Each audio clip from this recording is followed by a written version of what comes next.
Everybody wave.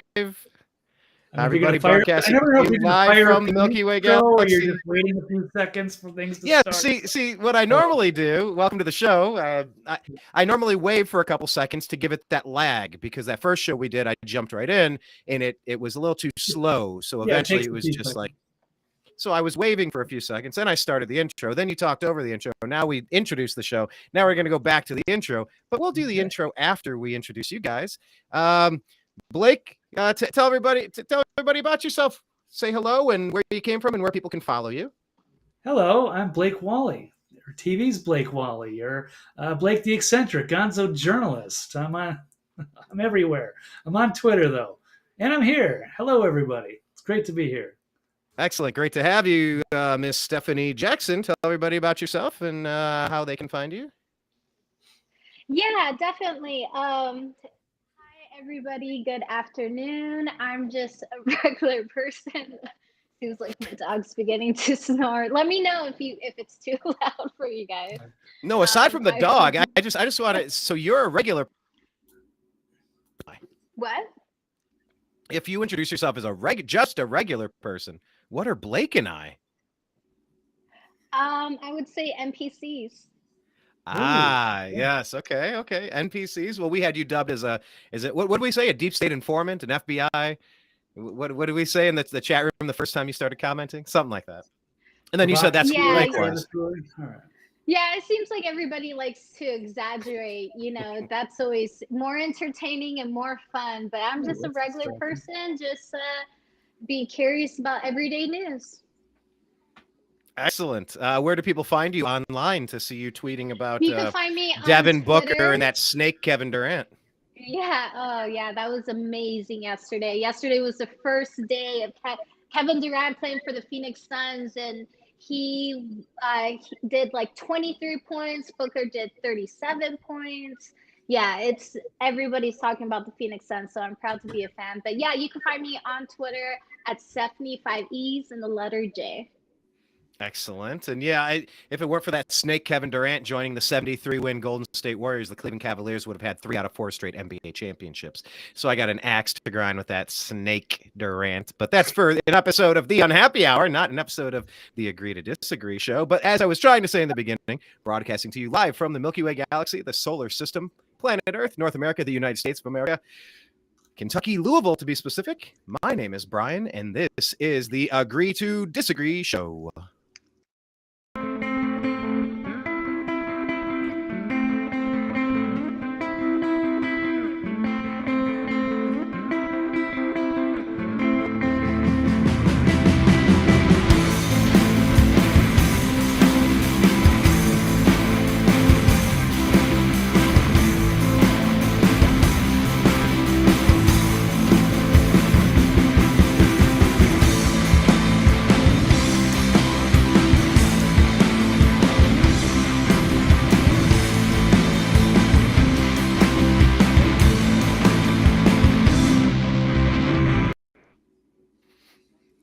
Heck yeah.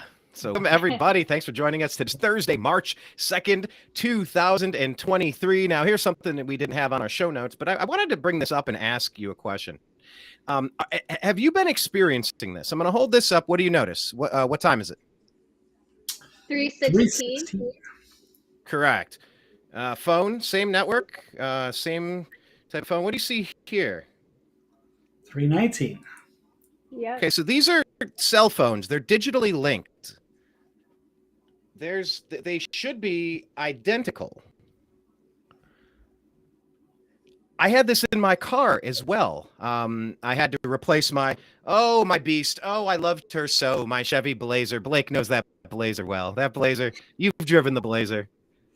It's come in handy a few times, but Yes, you had it a has. very unhealthy relationship with that truck. It's like you and I with the news. It's like, I hate that I got to cover this crap, but I got to do it because no one else is. So my Blazer passed away recently, and I had to get a new vehicle. And I got a 4Runner. And I noticed that the time on the display, so there's an aftermarket, like a Kenwood or something, a digital display, like push button and all that stuff. It was off from the clock on the computer of the dashboard attached to the Forerunner. But I set the time off of each other. I set them to be the same time, and they had separated by many minutes. And I just noticed today, I'm off, it's 3:21 and it's 3:17. It's off by 4 minutes, 3.5 minutes. Have you noticed anything weird with time, with clocks, with digital displays in your life? Maybe you hadn't even thought about it a second time until I just mentioned it here. And this is a good question for everybody in the chat room. Hello, everybody. Have you noticed anything weird with time? Because Blake, I know this is an issue you really care deeply about, is the rotation of the Earth and the magma and the crust, and that the polar axis, and that it's shifting and slowing down, and it might be reversing. I mean, that could theoretically mess with time, right? Very subtly, but it does make an impact. But it sounds like more like you're describing like we're entering a different phase. We're going into fourth or fifth dimension or something. If there's going to be that much of a time anomaly, I haven't witnessed anything like that. So that is pretty crazy. I don't know how those are in sync. All cell phones should be the exact same time. No Thank matter you. what, because they're. I've never set the time. Now, like in my Forerunner, I did at one point replace the battery. Then, in order to replace my headlamps 2 weeks ago, I had to disconnect the battery to get behind there, to take the bulb out, to get to the bulb, to replace the bulb, to put the battery back in and cinch it back in. But that was when I decided to change it again, because I had already noticed it before that. So that didn't cause the problem. Stephanie, have you seen any anomalies with time? No, I have not. I have before, but I mean, nothing recently. What about you, Blake? Have you noticed anything with time? No, I don't know where Brian. Yeah, if you disconnected the batteries, if it's just a digital thing, it's not connected to any source anywhere, so it would just be independent. Because sometimes I set my digital stuff a couple minutes ahead, so I'm never late. Yeah, But see, and that's Oh, of course don't work that way. Yeah. We've all done that. My uncle's a pastor, and I remember going to his house down outside of Columbus, and I was just blown away. He was perpetually late. He was really tough with time. He had a hard time with time, and he probably had 8 different clocks. I can see it, like in the dining room, in the kitchen, wrapping into the living room. He had different clocks, and they were all set to different times. This one's 30 minutes fast. This one's an hour fast. This one's an hour 15 fast. This one's 2 hours fast. It was like he could never be on time, so he was always setting him to different things. But yeah, like anytime I changed the battery, like I had already identified a time difference at that point, and I have never once set the time on my phone.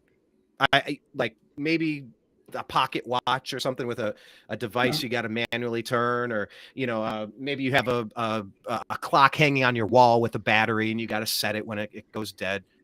But we don't set the time on our phones. Since you brought that up, Brian, actually, I read an article recently that, and I don't know if this is true. I haven't looked deep into it, but supposedly there's these reports of a solar flare that has happened recently. So maybe it's like if that did really happen, maybe that's like an after effect of a solar flare, maybe like a minor one. I'm not too sure, and I'm sure some areas it was a major one. Oh, okay. So you heard of it, yeah. So yeah, I watched that's what it is. Oh, okay. Yeah. I watched the Suspicious Observers guys, space weather, and those big solar flares will wreak havoc on everything, and including people's psychology. It can have a lot of major effects with things. People getting migraines or just health issues, but also affects electronics. As our magnetic field of the Earth is weakening, the magnetic poles are shifting a little bit. Like the whole solar system is kind of going through this unusual phase that's going to be happening again probably the next 20 years or so, and then they're kind of expecting perhaps a global reset, but not the one we're thinking. It's going to be something a little bit more catastrophic. It could be parts of it. Solar flare. Right. So as our magnetic field is weakening, and it's not their shields are down, so it can't protect us against even minor solar flares as much as it used to. So that's going to be problematic, and we're becoming more and more vulnerable, the Earth, as it's going to continue to weaken over the next 10 or 20 years. So until there's a unraveling of sorts, perhaps. I hope not, but we could be heading towards that, and it's going to be a very interesting ending to our civilization if that occurs. You sound like Graham Hancock. Been watching too much of that ancient Ancient show on Apocalypse. Netflix. Yep. Yep. No, it's pretty good. I highly recommend it. Oh, good. You watched it. All right. Yeah, it is very good. Yeah, I've seen every episode. Nice. Brian? I'm so behind. I love that show. I love Ancient Aliens, and I love the topic is what I'm saying. And I haven't seen that show, so I have a lot caught up on there. It's about 8 episodes, 45 minutes a pop, maybe. So it's easy to get into. Okay, yeah, I'm definitely gonna check that one out. All right, we have a lot of interesting news to go through today, and I'm gonna kind of lead with one it's a little bit of a surprise. It wasn't listed. Well, actually, I typed it in and then it disappeared. Where'd it go? Hold on. Where'd it go? Here's your time distortion clocks background, just to fit the mood. Ah, yes, thank you, Mr. Peabody. That's like that's why Brian's always late. That's the ticket. Okay, here, let's jump into the news. We have so much to get through. We'll buzz into it right now.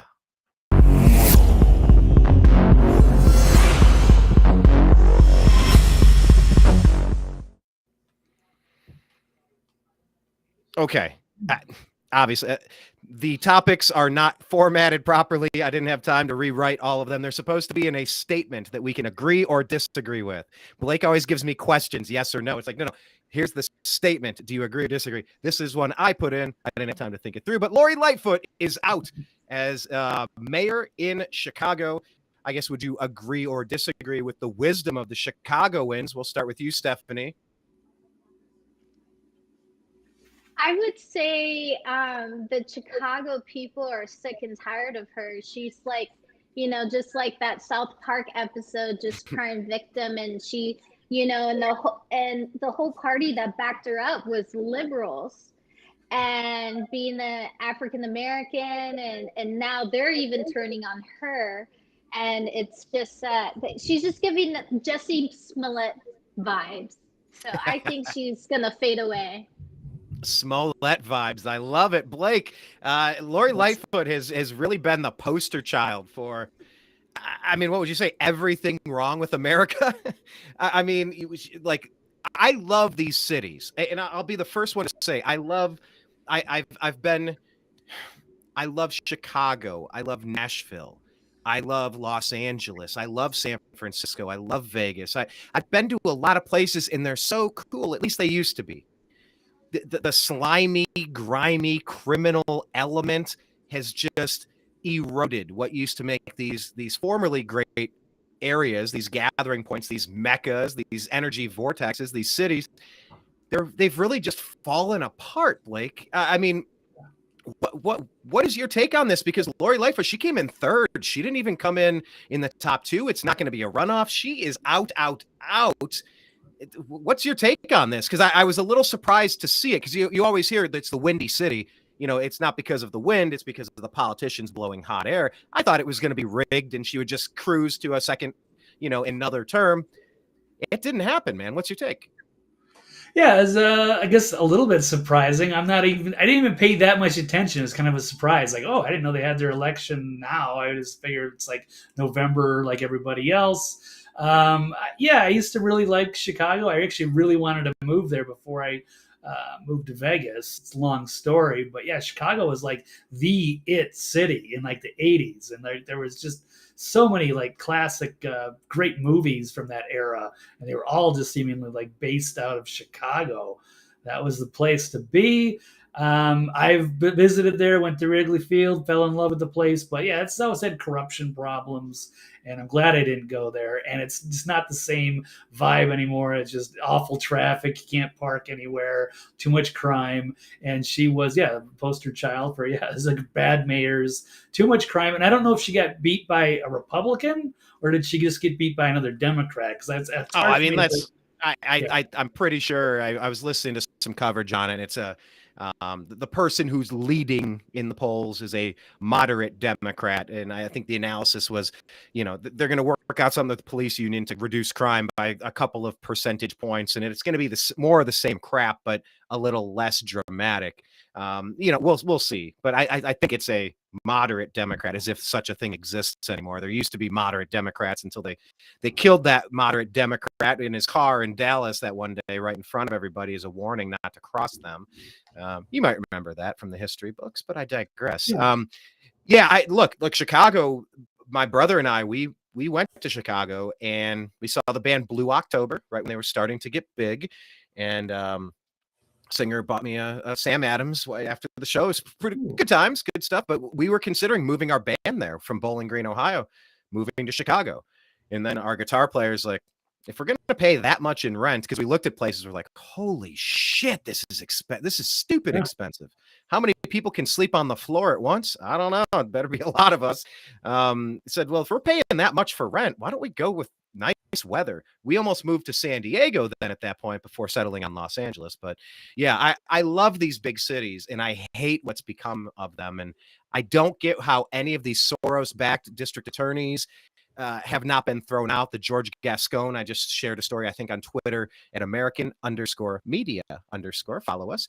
A pretty vile story about Soros-backed district attorney George Gascon, and just a child abuser, and with, they're going to say they're trans so they can get out of the male prison and get into the women's prison. And it's just everything that's happening to these big cities. I weep for them. These people are so stuck. And I lived in a big city, for 15 years. I love American cities in theory. You couldn't get me to go to most of these places now, but like, they can come back if you just crack down on crime. It's like Rudy Giuliani in New York with the broken window theory. If someone busts a window out, you better repair it, because you give it a week, they're all going to be busted out. So if there's graffiti, you better paint over it, or else it's going to be on every building.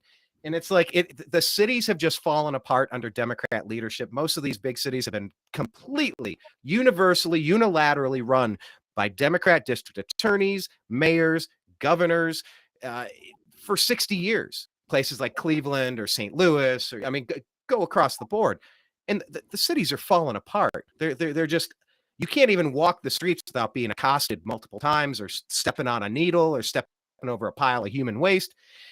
It's sad. So I'll just give a kudos. Yes, Lori Lightfoot does deserve to be ousted in Chicago. Bravo, citizens of Chicago. All right, cool. So that makes me very happy. There's very little good news sometimes, and I just wanted to say she earned it. She deserved it. Her nickname's funny, and she kind of deserves that too, but that's just a little mean. It's a little mean-spirited, although she's a super mean-spirited person, so she kind of deserves all that she can get. But remember, she's the lady that said you can't go out, you must get the jab, or you can't exist in society. Everything's shut down. You're not allowed to earn a living anymore. Everything's shut down. Oh, I'm going to go get my hair did, though. Well, I'm on camera. I'm on camera a lot. I need to get my hair cut. It's like, well, yeah, lady, everybody needs to do stuff. I hate that type of politician. Serves her right. So let's move on to more stories.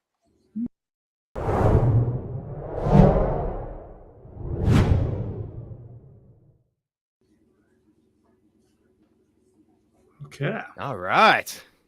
This is a story we had tabbed for last show that we did on Tuesday. This is Stephanie's giggling already. She might have a couple of thoughts on the matter. She can't even contain herself. Let's start off with you. Dilbert deserves to be canceled by the woke mob. Do you agree or disagree, Stephanie Jackson?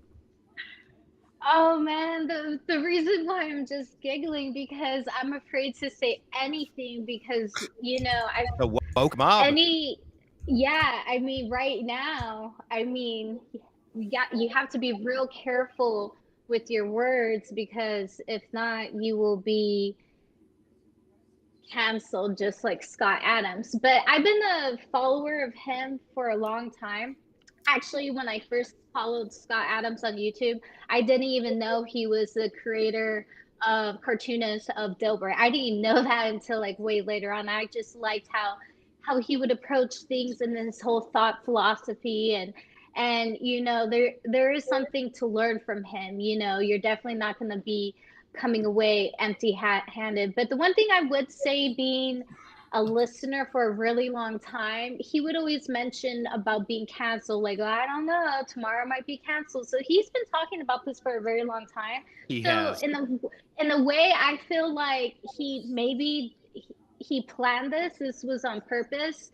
And there's a different act to it, and maybe there's the way he's gonna redeem himself. But hey, it's a major distraction right now compared to like what's going on in Ohio and these more important issues that we really need to hammer down. Why are we worried about cartoonists? Like, who cares? Let's talk about the real problems of the world. But that's all I'm going to say.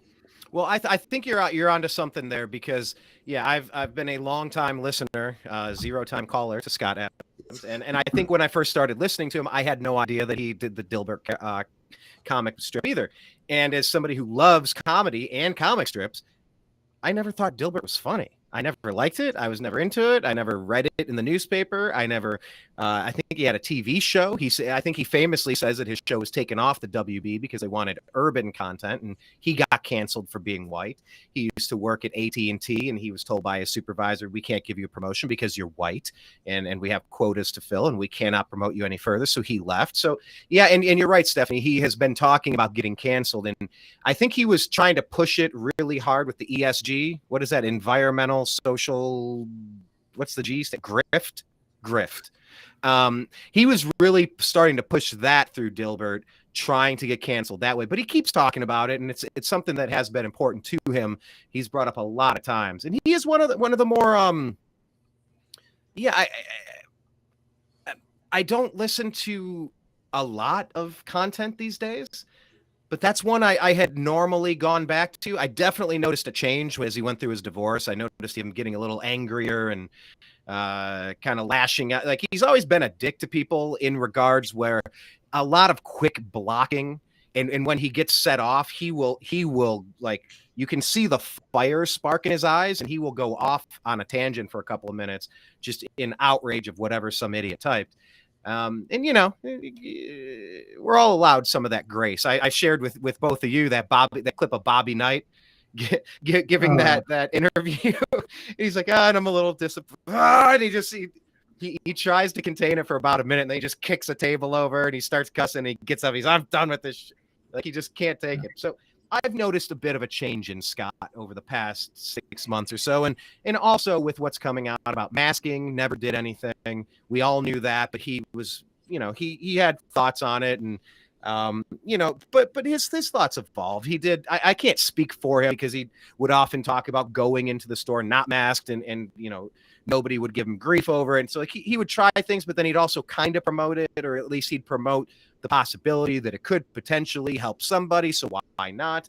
And then the vax thing, he took the first dose, but he didn't take the second. And he didn't promote that anyone else did, but some people felt that he did. So he's been arguing back and forth with people calling him pro-vax. And he's like, I'm not pro-vax. And he said for years that he identifies as African-American for a multitude of reasons. One, because it's funny. Two, because why not? Three, hey, if you can get free stuff out of it, why wouldn't everybody? It's just like I said about George Gascon in Los Angeles. Why wouldn't every male prisoner go, I'm a chick now, I identify as a lady, get me out of this men's prison?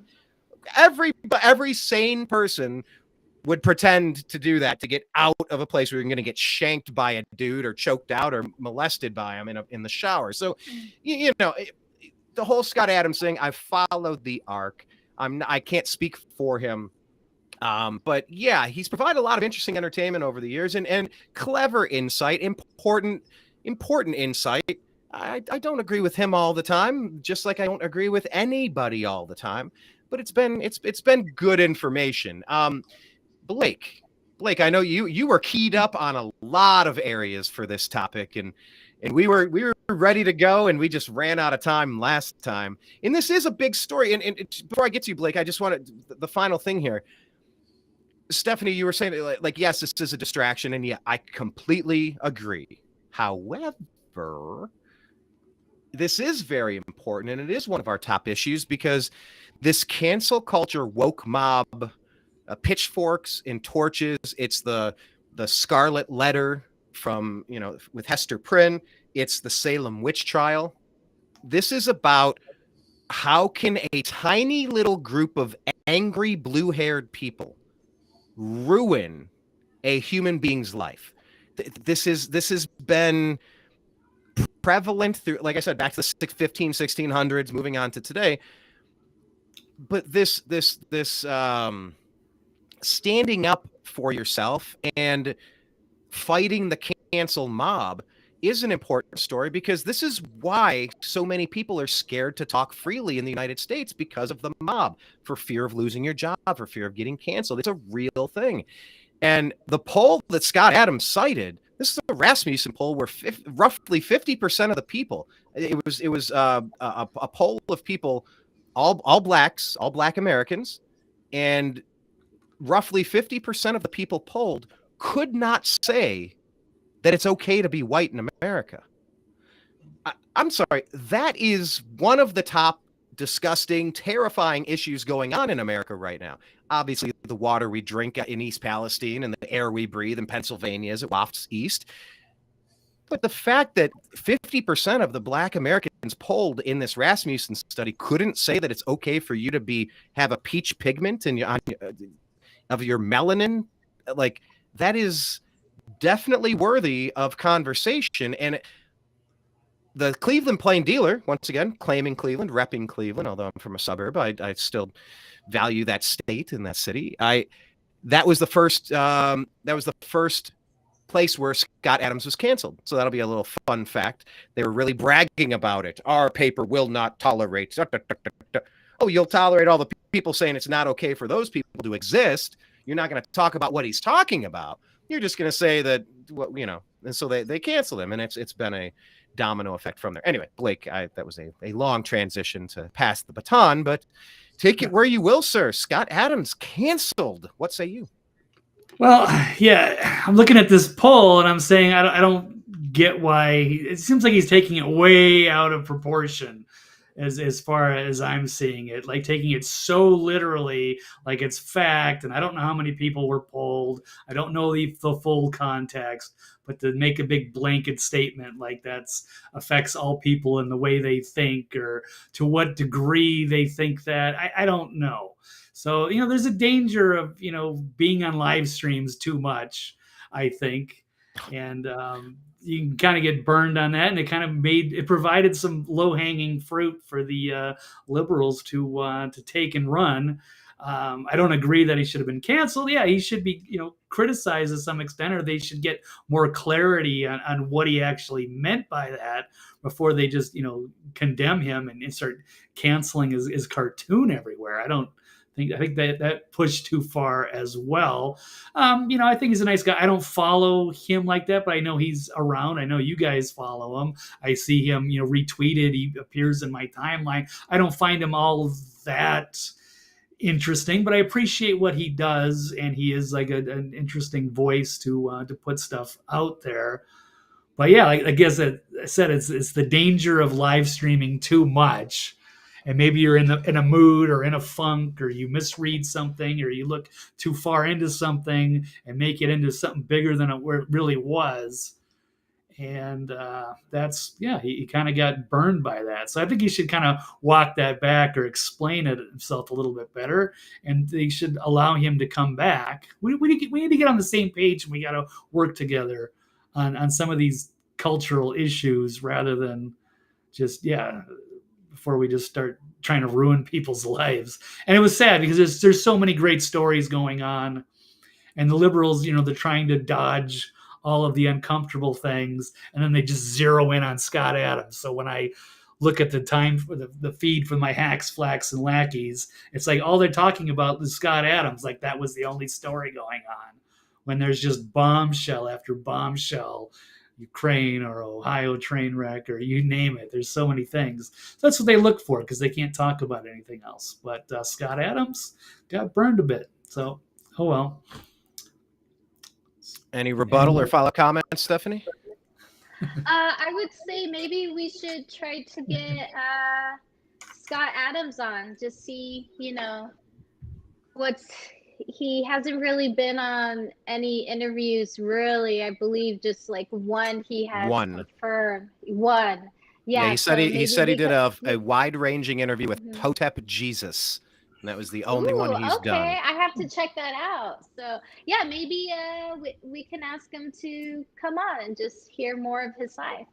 Absolutely. I'm all about that. And, I think there's a massive danger in America with what's going on. And you see people shrieking at the Supreme Court steps that you gotta pay off everybody's student loans, make college free. It's like, of course you do, because you're radically indoctrinating these open-minded children trying to get a degree, trying to get a job. They're trying to get good grades so that they can show nice marks to a potential employer. And you have radical teachers that are tenured, no fear of losing their jobs, pushing radical Marxism, divisive tribal politics at people nonstop, trying to shame white people nonstop. I've been through it. I've battled against it. I've called it out multiple times over the course of my entire existence since I started being exposed to this. And you see what happened in 2020 with the nationwide race riots, the Democrat Party urging it on, egging it on. I don't see why there aren't protests all over the place. Kamala Harris helping funds that get people pulled out of jail for breaking windows, because if you're upset about something that happened, then you deserve to burn a city down. And it's just, there is something so corrosive about this mindset and make no mistake, this is the new boogeyman. This is the acceptable place to attack humans in America. And it's coming from academia. It's coming from the Democrat Party. It's coming from social media, and it's coming from the lying legacy media. They're all the same thing. All those four things are the same thing. So, of course, the politicians on the Democrat side want college to be free, because that's how you're going to take a normal person who grows up in the suburbs, goes off to college to try to make good in the world, and you warp their mind and poison themselves, and you shame them, you guilt them for things they didn't do. You just say, oh, the world's this way, and it's your fault because of the pigment in your skin. I mean, it's terrifying that roughly half of the people in that poll could not say it's okay to be a member of the white race or the white group, whatever you want to call it. Blake? No, I'm just saying I don't know the rest of the whole poll. So just taking, I don't know how many people, 600 random people in a single question. I don't think it was that absolute or that. I need more on that. I don't think they're just necessarily being racist. I mean, how do you expect them to respond to something like that? So I don't know what they're thinking, but I can't take that and go, oh, that's going to apply all across the board. And that's what they really like a negative intent or something like that. So anyway, again, you sit up there and you say Scott Adams, he does get into his moods and stuff. And if he's misinterpreting that, and you're doing that in real time in front of thousands of people, at some point you're going to trip up. And that seems like what he did. But I could be wrong. I'm not, and I don't agree that he should get canceled for it. Hey, let me pull this up real quick, because this kind of came out at the same exact time. And if we're trying to get inside of the minds of people, I'm trying to remember back to my cultural diversity class that was mandated by Bowling Green State University. Had to take this. And it was really about a class where I had to sit there 3 times a week and be told how awful I am because of what people who weren't me did hundreds of years ago. It was pretty relentless and terrible. This came out around the same time, just for poops and giggles. This is not I swear all the time, but I just said poops. That's a funny word. But yeah, this came out at the same time, and I'm not sure in what context this was released, but it's being shared side by side, and it's really echoing what a lot of people have been coached to repeat, what they've been told by their professors, by their teachers. I fostered a kid in Los Angeles. He was being groomed this way, to hate the same way, to view everything through a racial/racist lens. And this was something that came out this is interesting. Just for context, I want you to watch this one real quick, because it's telling. White people superior at conquering. Oh, hold on. Now, what is that? Doggone it. Again, now There we're was just taking the low-hanging fruit from the left. There was an actual video That was Brian's music taste. Yeah. What else are you watching, Brian? What else? Okay, try this one. Oh my god. They're real good. Here we go. This is what I was trying to get to. Yeah, 9.7 million views, and this is on the retweet. Here we go. Let's try this one. This should still play. What are white people superior at? What exactly are white people superior at? They're real good at violence. Violence, genocide. It's like stealing people's lives just because they feel like it. If you're white and you know this is happening and you say nothing, then you're a killer too. What exactly are white people superior at? Insecurity, pretending, fear, being fearful of nothing, being ignorant, blame, letting those control their every move, superior at being dick. What exactly are white people superior at? Oppression, gaslighting, lack of empathy, intellectualizing, oppression. Did I say oppression? What exactly are white people superior at? taking what's not there, taking shit, Taking our ideas. Copycatting, gentrification, appropriating things that do not belong to them, taking over other people's cultures and making you believe that they invented it. Maybe they're thinking of it as repurposing. It's like recycle and repurpose.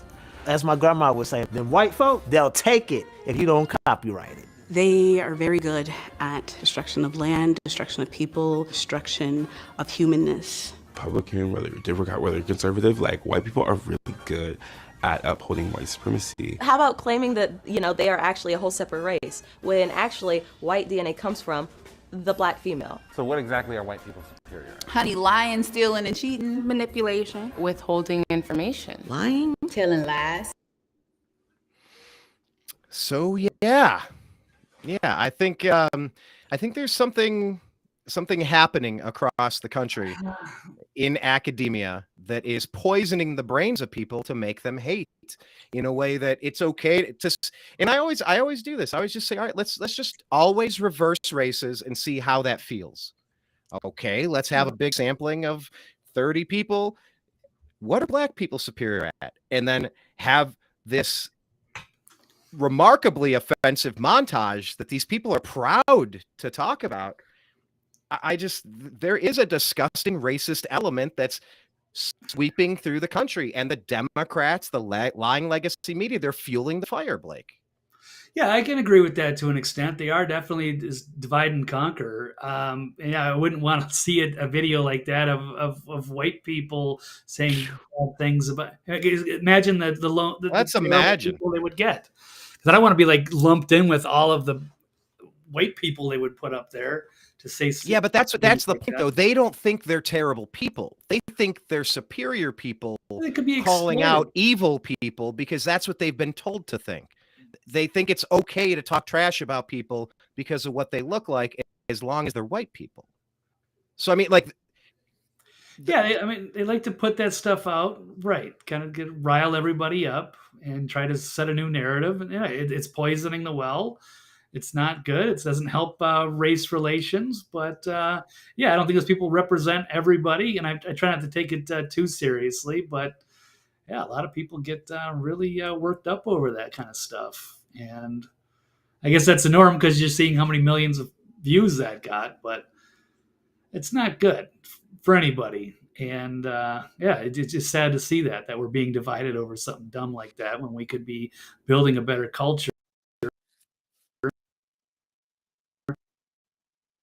Absolutely. Yeah. And Jocelyn here is saying that the Gateway Pundit headline says, following recent Scott Adams controversy, Elon Musk has jumped in and claimed that the media is racist against Asians and whites. He started that comment off by saying that the media used to be racist against black people, and today it's racist against Asians and whites. And it's like, if this stuff is bad, you shouldn't be doing it.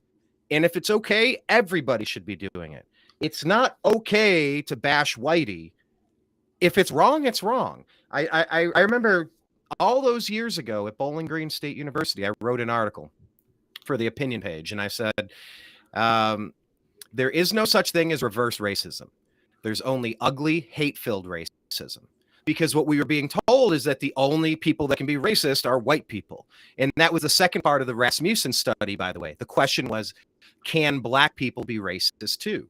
Because academia has been vomiting this stuff out, saying, oh, no, oh no, black people can't be racist. You have to have, I don't know what their criteria is. They make up some sort of BS, something about you have to have historical power, and they have a laundry list of reasons why they lie about that. But this poison has been delivered to the masses through schooling. So, just jumping to the current events of yelling on the Supreme Court steps about canceling student loan debt. No. No way should we be paying for this radical indoctrination of children, especially seeing the awful results that we've had. So anyway, it's something to think about. And yeah, thank you for bringing that up, because that was a great point for Elon Musk to jump in with. And Elon coming from South Africa, geez, one of these days we'll get John B. Wells back on the program, hopefully soon. I haven't reached out to him yet, but soon. But yeah, I believe his wife is from South Africa, and the atrocities happening down there, the racist atrocities, it's terrifying. And so, Stephanie, I agree with you completely. This is a distraction from important issues. However, it's also one of the most important corrosive things that's destroying our what should be a tight-knit community of Americans. But it's so divisive. It's tribal politics, and it's just it's evil. It's a bunch of evil racist dogma that's being spewed through academia, and it's worthy of mention, I think. Absolutely. I saw you gearing up to say something. Anything? I would say that it would be a lot of fun to have Scott Adams on the show. So we should take that seriously and just get him on, just hear, I'm sure everybody would agree. We don't agree with everything he says, but, we're not like supporting his views. We're just listening as like a proper journalist needs to be, not biased. Absolutely. We'll reach out. We'll see if we can make that happen for sure. Okay. Yeah, and of course, Jocelyn saying that he called that hate, that half the people didn't think it was okay for white people it's not okay to be white. He said, yeah, you should move away. You should move away from communities of where half the people don't think it's okay for you to be who you are. And that, Blake, that bothered you. It's taking a simple question out of a poll and making a huge mountain out of it. And I think it lacks context, and I don't think it's been pushed way out of proportion, and it ended up burning everybody, and then it's become a distraction. But it's forced some awkward conversation, and we do have to build our relations and be realistic and honest. But that's not the way it is now. So look, tip of the spear, that's Scott Adams. He went there, and he's got FU money, so he can afford to get canceled. It's one of those things you like to pre-record. He's fine. He's fine. Yeah. I want to say you want to pre-record your conversation before you go live with it, or should I say that out loud, or but whatever. That's how live stream works. Half the people in that poll said out loud. Yeah. Half the people in that poll said out loud that it is not okay to be white. An anonymous poll. I don't know what they meant by it. Does it mean that they're racist? It's like how are they supposed to answer? Is it okay? If they're going to be an anonymous poll, Blake, no. Hold on. I don't accept that. Not to beat the dead horse, but I just want to. It's what I say every time there's a race issue. Let's just flip it, Blake. Sure. If there's a poll and you're asked, is it okay to be black? Could you, in your wildest imagination, ever imagine that you would say, I don't know? Like, that's as good as saying hell no. That's the same exact answer. I wouldn't, but what if you had 600 just random white people? I don't know if they're answering anonymously. What incentive do they have? So I don't know. I don't know what people are thinking. I don't know where they're getting it. So I don't know who they're asking. So all right, I'll give you that. I mean, as far as what incentive they have, they didn't have one. They were just being honest. Do they mean that they're racist or it's not okay? I don't know. I could never imagine entering an answer that it's not okay to be right. It's not okay to be Asian. I could not imagine answering that. It's a dumb question too. I don't know. I don't know. I digress. It needs follow-up questions. It needs clarity. Let's get Scott on the show. Stephanie, I agree. Let's move on to the next topic. Fair enough.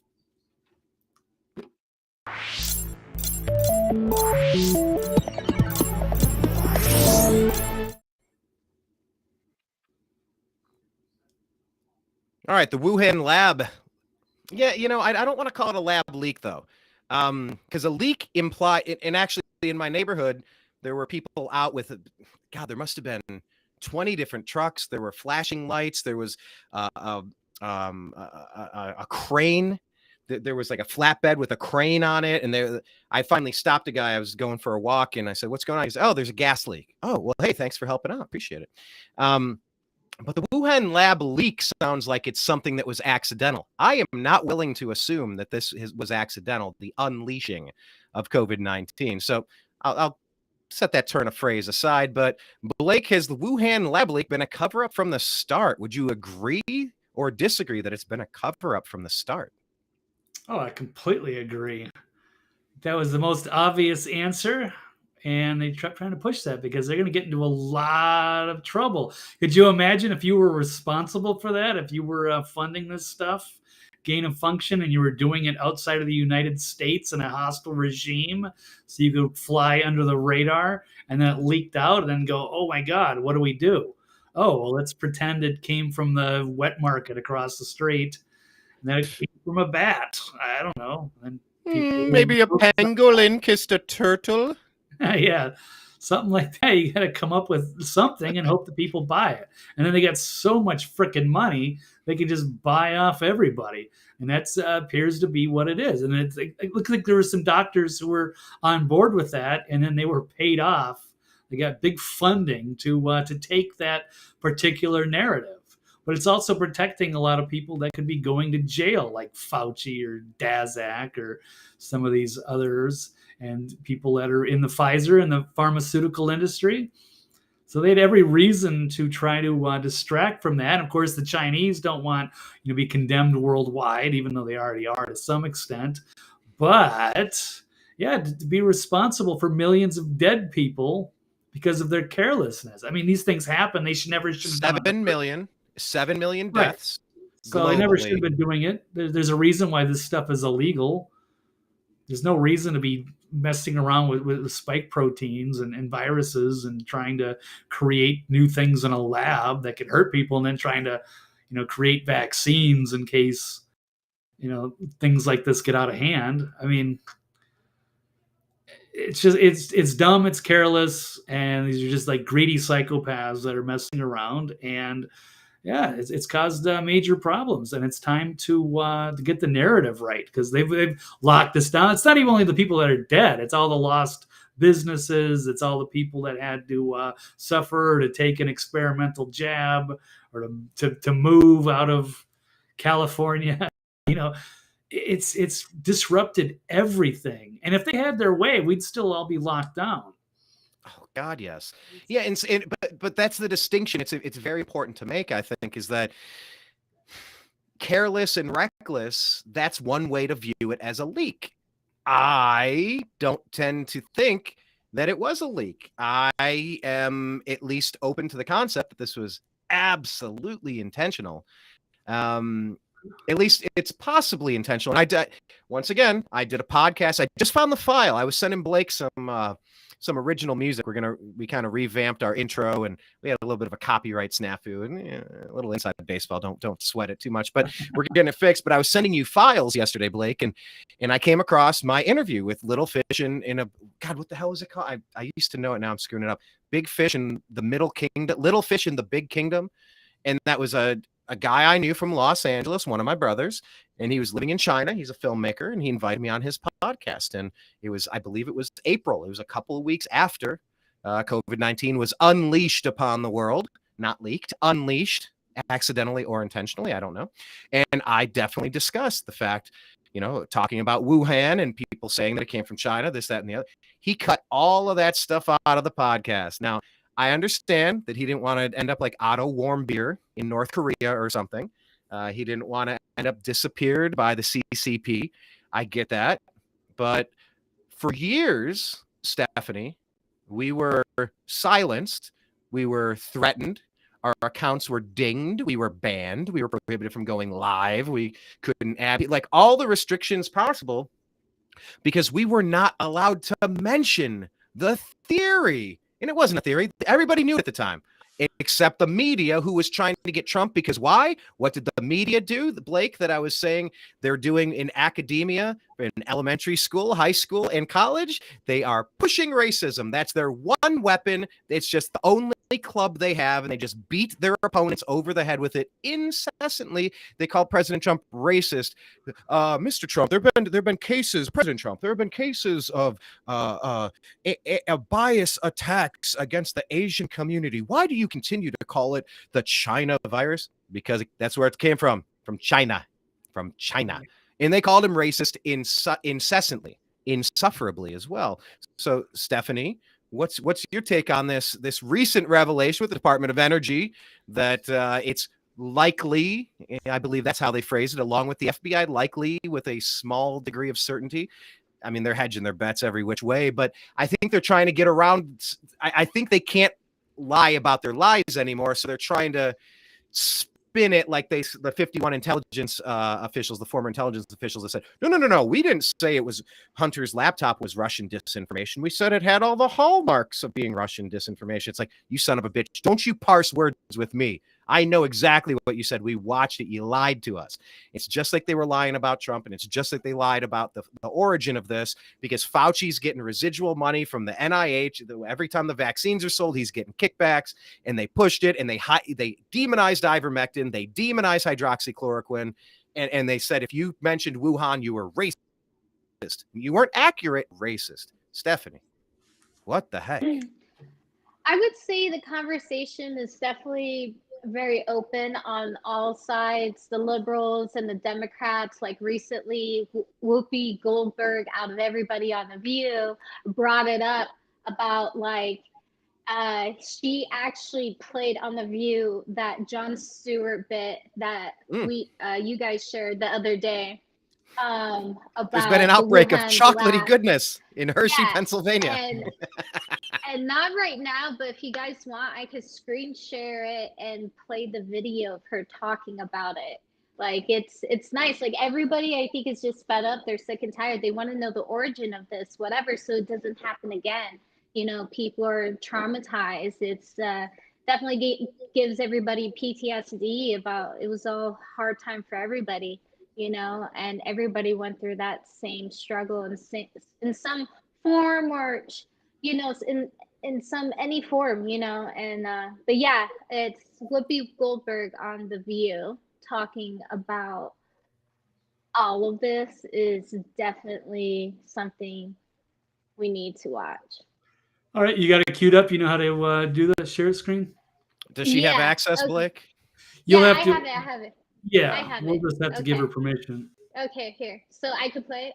Okay, just want to make sure. Let me know when you see the screen. Yep, you can see it now. Okay, I'm going to play it, okay? Let's see if we can get the audio. All right. Let me know if you get the audio. Nope, no audio. No audio. It might be coming out of the same source of your microphone. That's the only thing that's tricky sometimes with these clips. Maybe if I take my headphones off, it'll play. That might work. It might work, yeah. Okay. Rewind it and give it a shot.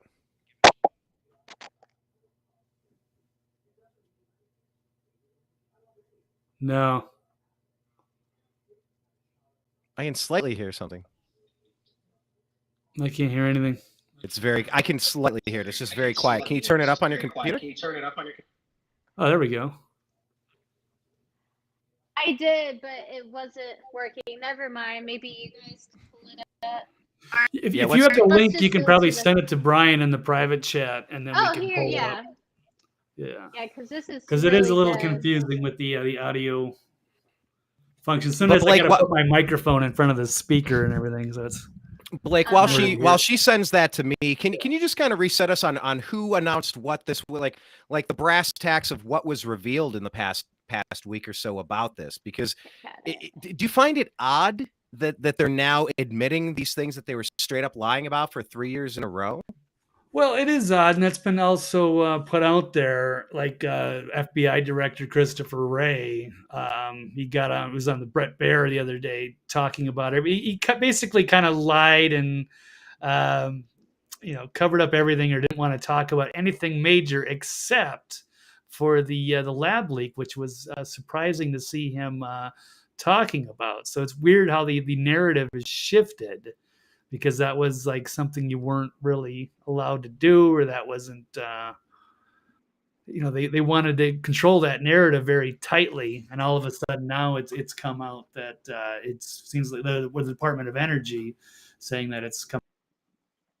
So what are they getting at?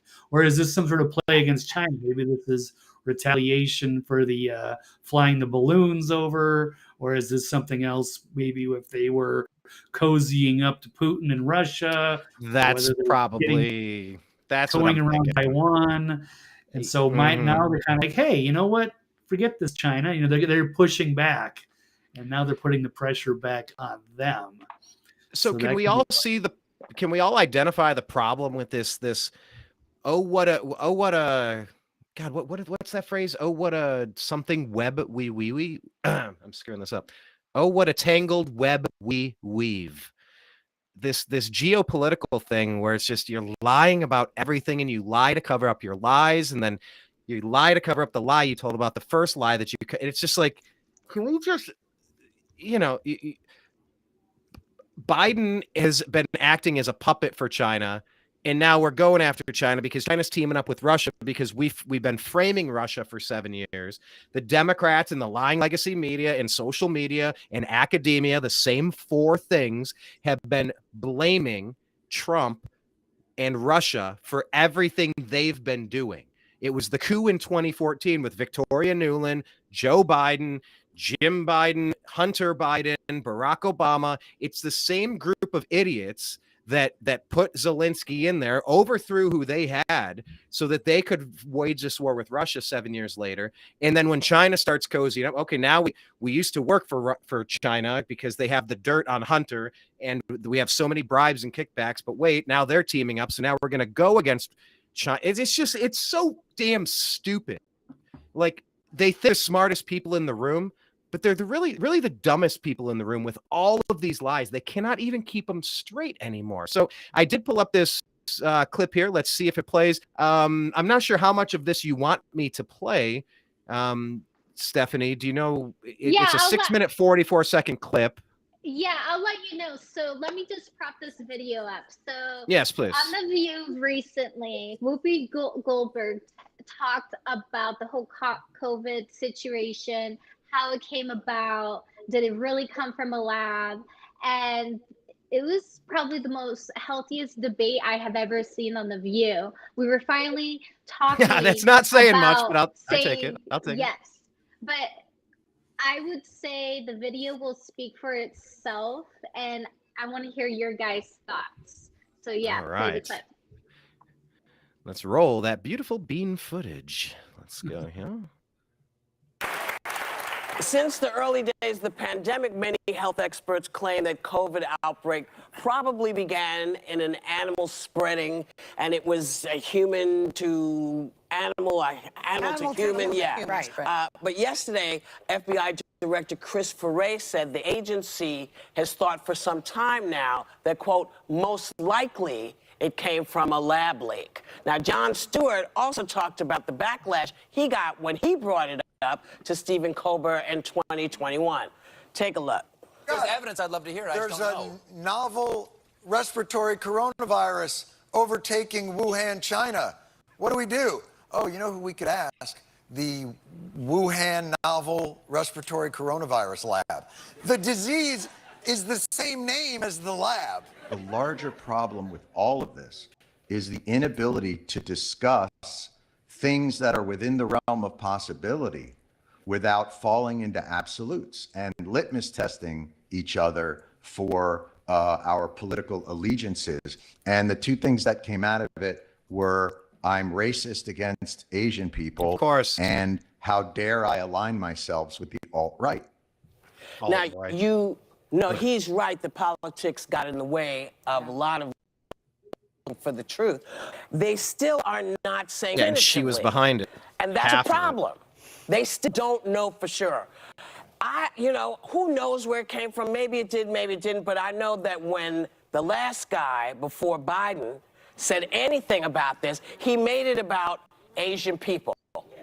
What? And No, we didn't. I'm sure Jon Stewart Are didn't you kidding realize me? that that's what's happening, because I'm Oh, sure he she's so didn't full know of it. what was going on all over the country. Screw you, and Whoopi. folks getting smacked and it hit keeps- and it people gets saying better. stuff to them She's just propping it up. about bringing the disease here. I mean, this was what was happening. And if you know who had not started it with that, had he not made it about that, Oh, had my he God. said, listen, this might have come out of a lab, and not gone on and described in ways I'm to even reiterate for you, probably would have been listened to a lot differently. Well, crap, you didn't listen to anything, Whoopi. 7 million people were killed by coronavirus, and getting to the origins does matter to be able to avoid another massive pandemic that kills people.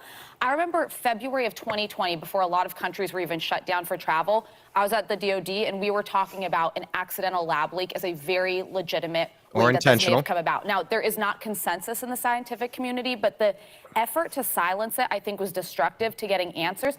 And to your point, Whoopi, I actually think the CCP did damage to the Chinese American, or to the Chinese community, by saying, no, this came from a wet market, and ruling out But their the own president of the United States. No, but just agree, but just to make the point that to rule out any responsibility they may have borne. I think if that it was in a fact came from the significant lab. part of it, because they didn't allow, if I remember, the World Health Organization to go into the lab. That was a very big problem. So they were hiding it. I think the other significant problem is the FBI said with it has moderate certainty. The Energy Department, I think, says limited certainty. The reason there is so much uncertainty is because the Chinese did not cooperate with the international community. And they have never cooperated. But they didn't. But he didn't help the case by making it about us. And you were about to say something. I cut you both off. No, I was just saying that, when Manny's parents died from COVID, as a physician, and his sister's a physician, that's all they thought about. Where did this come from? How did this come? And we had this discussion about the Wuhan lab being right there. We've both been to China, we've been to Shenzhen, we've been to Hong Kong, and we have friends that still live there. Right. And the rumor at the time was that it came from the lab. That's what the Chinese even thought. And what I will say is that because, as you mentioned, Whoopi, Trump unleashed this xenophobia. Oh, my God, stop it. He stopped allowing Chinese people to come to the country. That's what you do during a pandemic outbreak. Calling it the... Don't even say it. Don't even he say called The it China the- virus, because and it he came kept from on saying China. China, and doing this thing Yeah.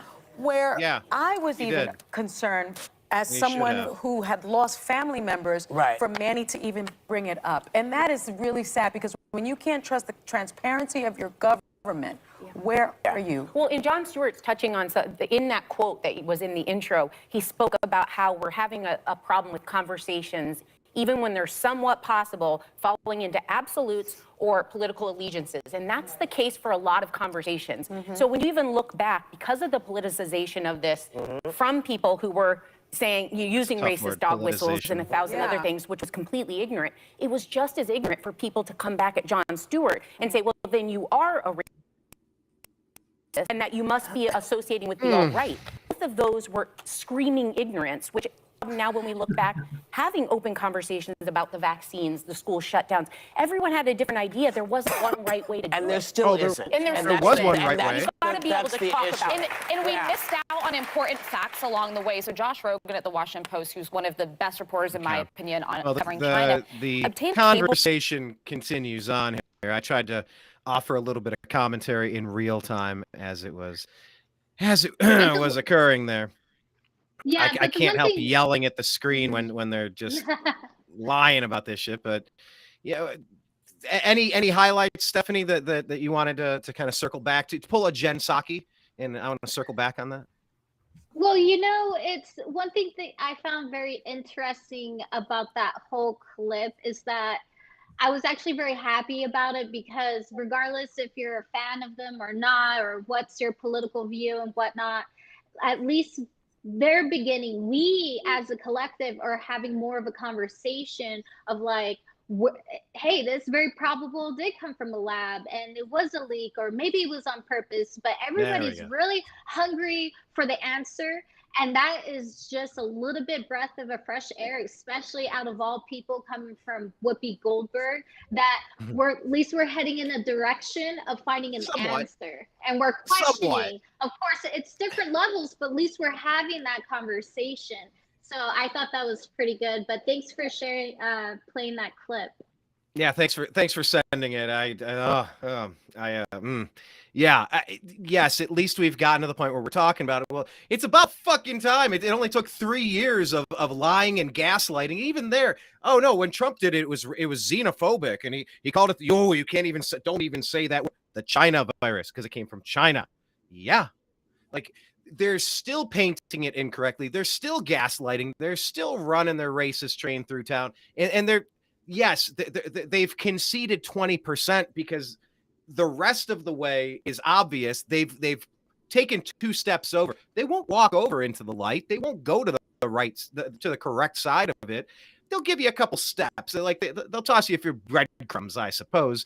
But yeah, I get your point. It is good that they're talking about it more than not at all. Blake, what jumped out at you from this?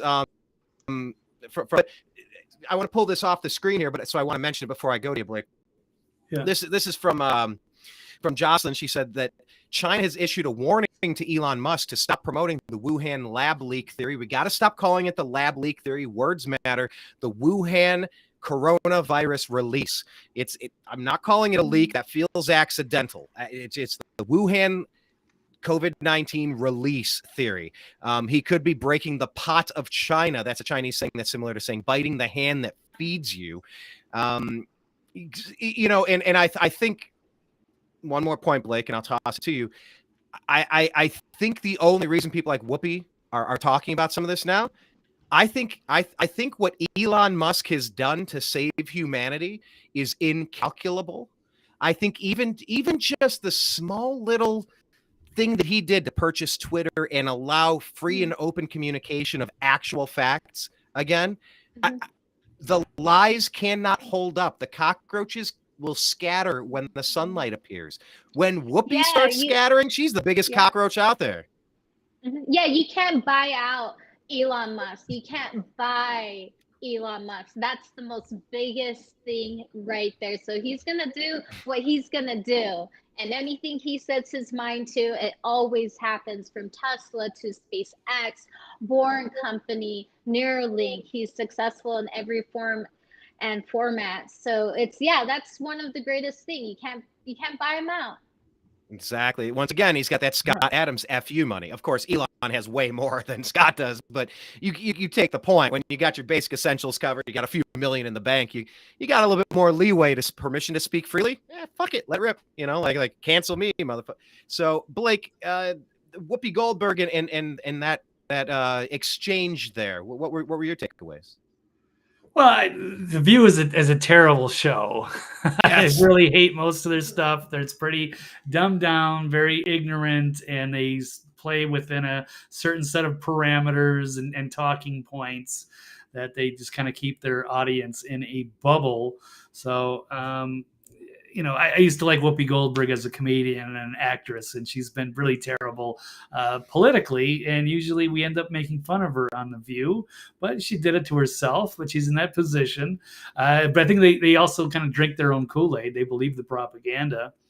So that's did they believe it, or did they want to hurt Trump? So they pretended to believe it. I think they pretended to believe it. I don't think they believed it. I don't think they're as stupid as we think they are. I think they did it just to poison Trump. I don't think they believed half of this shit. I just don't. Maybe she does. I think Joy Behar might be just absolutely, knows what she's doing, and she's, cold and calculated, and she's just there as an attack dog of the left or what have you to keep things in, on their narrative. So they usually don't get too far out. Sometimes they do have guests that challenge and push back a little bit. So that's refreshing. It's not a completely lost cause, but it's a terrible show. But yeah, and I don't know what's going to go on with Tesla, and then Chinese threatening. Yeah, you might have FU money, but China's got 1 billion people, and they've got a lot of access to a lot of the minerals and things that he uses for Tesla. If they want to do a pushback, they can certainly do a lot of damage. And they're trying to use whatever leverage they can because this is a huge scandal. It's embarrassing, obviously, for China if the world condemns them and just blames them specifically for the lab leak. That's going to be problematic, but that's good for the world. And we love China, we love the people, but we hate the Communist Party that's controlling things. So there you go. It's 222 in the mountain. Yep, 222. Yeah. Angel numbers. Ah, nice. In the mountain time zone at least, because it's 322 for me and 422 for Brett's 420 for Brian. Good times. We're all on different time zones here. On agree to disagree. We'll have to agree to disagree on the exact time right now. Yeah, Well, what's the time, Brian? 4:25, of course. Oh, so you're, Come on, you're 2 hours ahead of me. in So 3 minutes. Blake's 1 and 2. Okay, cool. Yeah, in 3 minutes on one phone. I'm okay on my laptop, and then on my other one. But yeah, I'm 3 minutes off on another. Yeah, Blake, that's a very good point. When these idiots like whoever these people were we just watched, I don't even know their names, but They are Whoopi and I don't let's even know. not Megan even McCain even on there anymore. Like They're they said, all- let's not even say China virus. Let's not even dignify. Let's not even say their names either. There, what's good for the goose is good for the gander. Yeah, the people in China, you got to feel for the people anywhere on earth who are living under awful regimes. It definitely reminded me of one of my favorite clips ever about that particular topic. Hong Kong, no more to stand with China.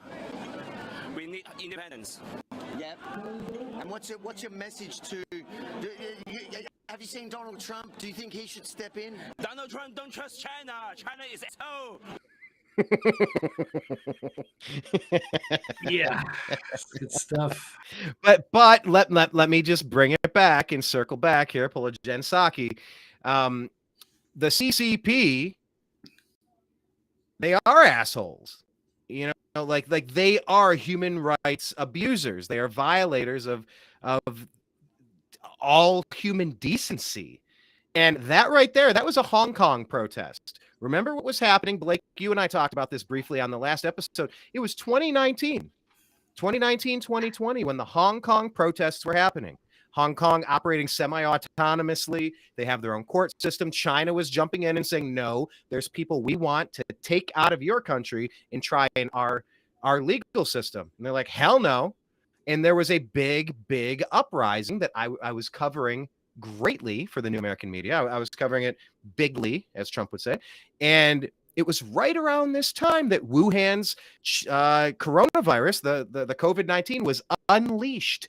To me, it always felt like something that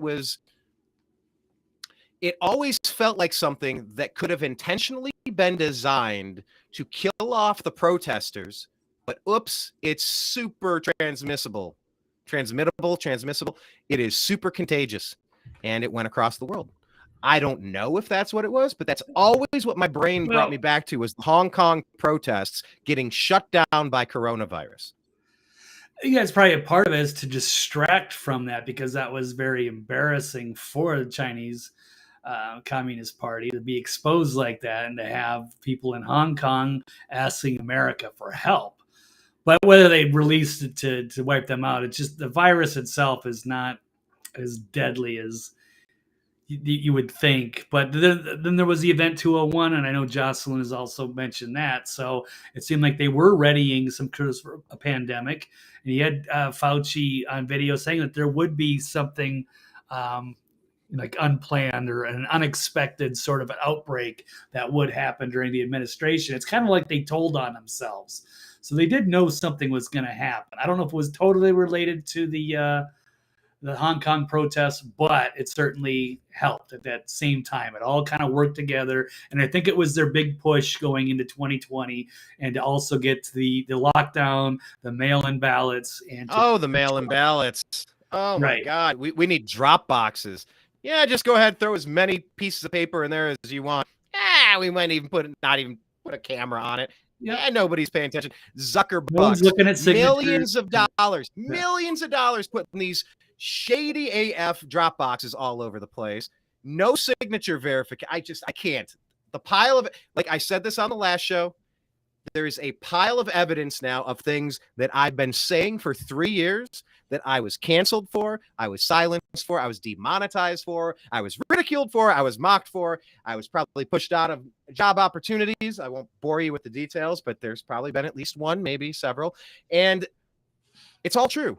Every damn thing that I was talking about, there's a laundry list of these things that they said you can't talk about. This is fake. This, whenever they say there's a conspiracy theory, it's like, okay, they're admitting that I'm right. It doesn't always work, but it almost always works. And yeah, at this point, I'm not afraid to talk about this stuff. And yeah, I don't buy what happened in 2020. And it was all used to overthrow the sitting president of the United States, whether it was intentional or it was just a useful idiot circumstance. Rahm Emanuel never wastes an opportunity to take advantage of a crisis. It was definitely used to oust one of the most popular American presidents we've seen, one of the most successful American presidents I've ever seen in my lifetime, to put in this walking corpse on marionette strings to just do the bidding of Soros and Obama in his third term. It's just the world's burning. We are flirting with a nuclear war with Russia, and this is supposed to be better than a prosperous term under President Trump. So anyhow, okay, cool. Let's roll into the rest of our news. Blake, I'll let you kind of lead after this transition.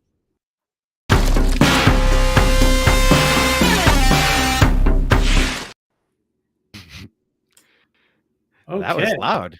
All right. So I don't know what story you want to jump to next. There's I'll take a couple new ones too. I don't know. I thought you had all the comments ready. I know I do have a list of some of the top stories. I don't have. There's so many things. Did we talk about Fetterman? Do we want to talk about? No, we've already covered Fetterman. I think Zelensky is the big one that we should discuss. That is deserving of a potential headline. That's been making waves the last couple of days. Let me see if I can pull up an article. And this one is also something that I believe lacks context. I think there were some people, or Twitter even put a post out saying that this was taken out of context. Somebody asked Zelensky in Ukraine a question, and he said that if Ukraine loses, when they're talking about this war, that Americans will have to send their sons and daughters to war, and they will be dying. So that's what he's warned. And Russia over the Baltic states, they'll have to fight, we'll be dying, blah, blah, blah. There was an outrage on Twitter and everywhere, like, oh my God, can you believe this? The balls on this guy. It's his war, or we're funding a war, and we've got NATO involved, and we're sending unlimited money and whatever weaponry we can. I think we would have to draw the line at some point, even though guys like Mitch McConnell or a lot of these neocons are basically like, this is the most important thing in the world, and it's going to keep going as long as they can, and they can't afford to lose. But what happens when they start saying, hey, money's great, but we're losing and we need more bodies, and it's time to send the Americans over to go fight? Do we agree or disagree on that? Yeah, I could run I got a new one, do dubstep one.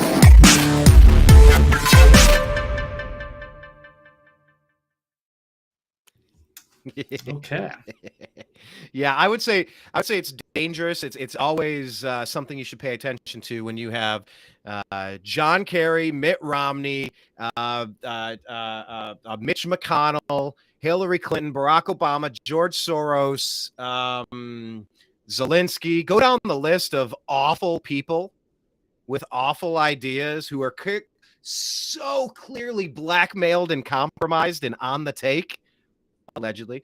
Oh my God. When these people all align, you better run the opposite direction. You got Bush, Jeb Bush, George Bush. You got Fox News. Like, Fox is so irredeemable at this point.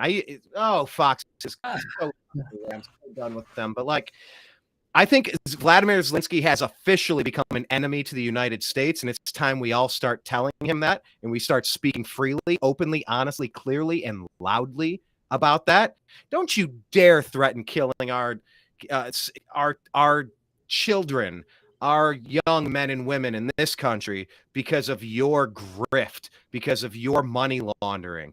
How freaking dare you? You're not a NATO nation. You shouldn't have been encroaching on Russia with weapons of war. You were put in there by a puppet regime of Obama and Biden.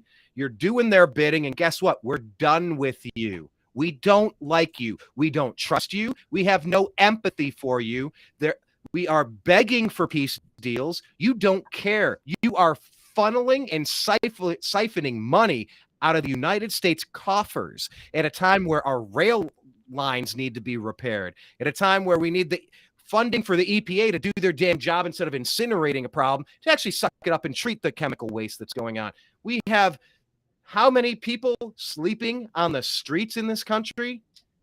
We have rampant inflation running through, and you're going to threaten us?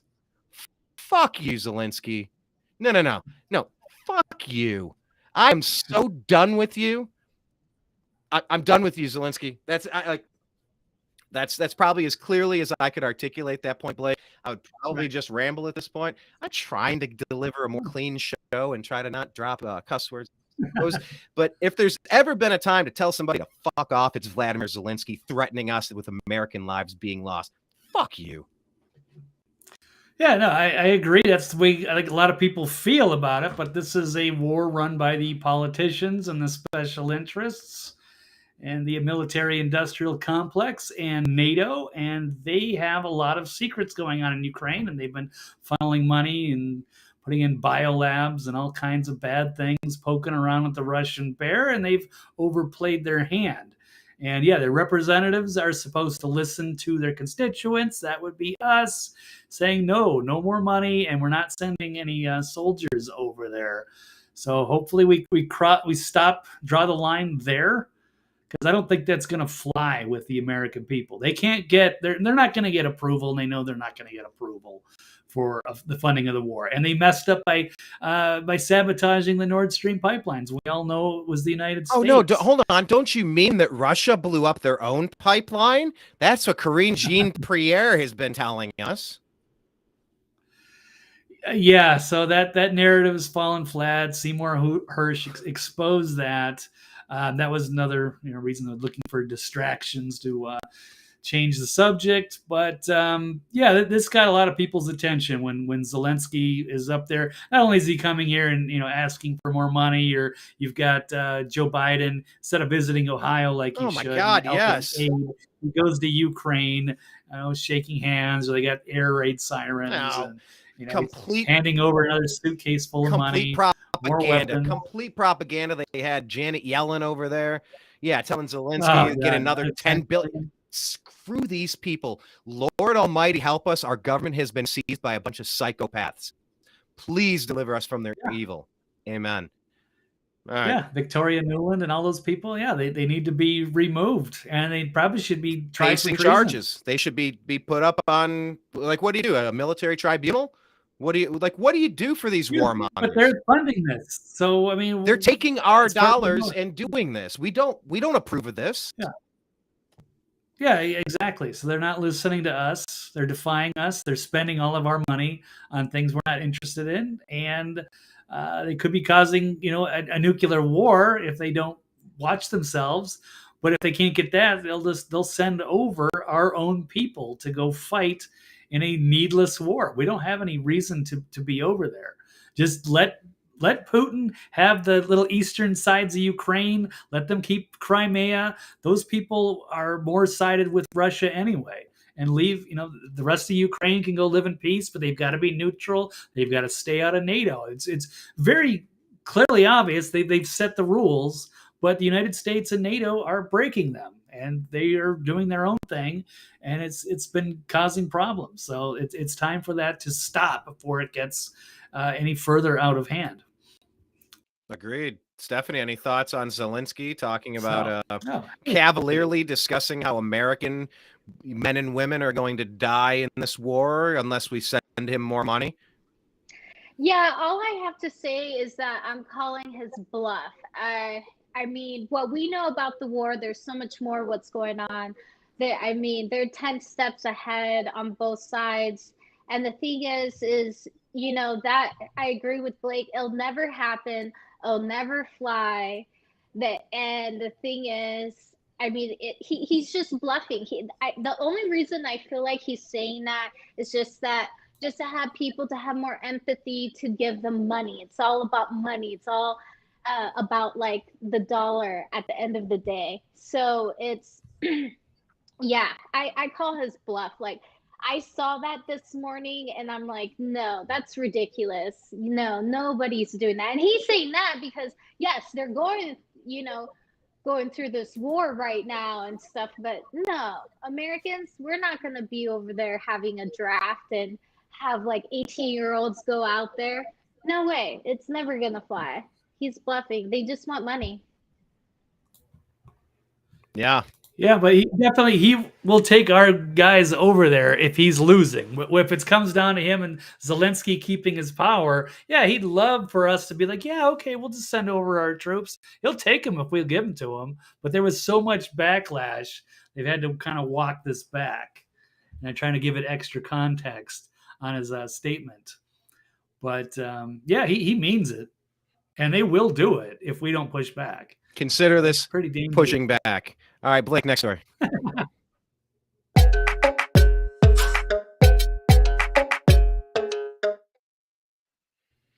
Let's make sure that audio clip isn't something that's going to get us flagged. Doing the ding ding ding ding ding ding ding. Those shouldn't be. I will. We'll see. Hopefully not. It wasn't any Soundstripe music, but there are little corporate jingles. Yes. All right. What do we want to get into next? China. Yes.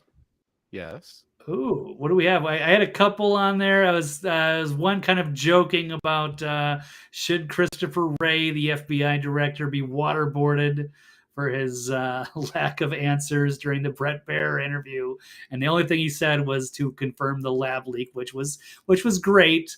But I really hated that smug weasel face when he's trying to dodge questions about how many people were.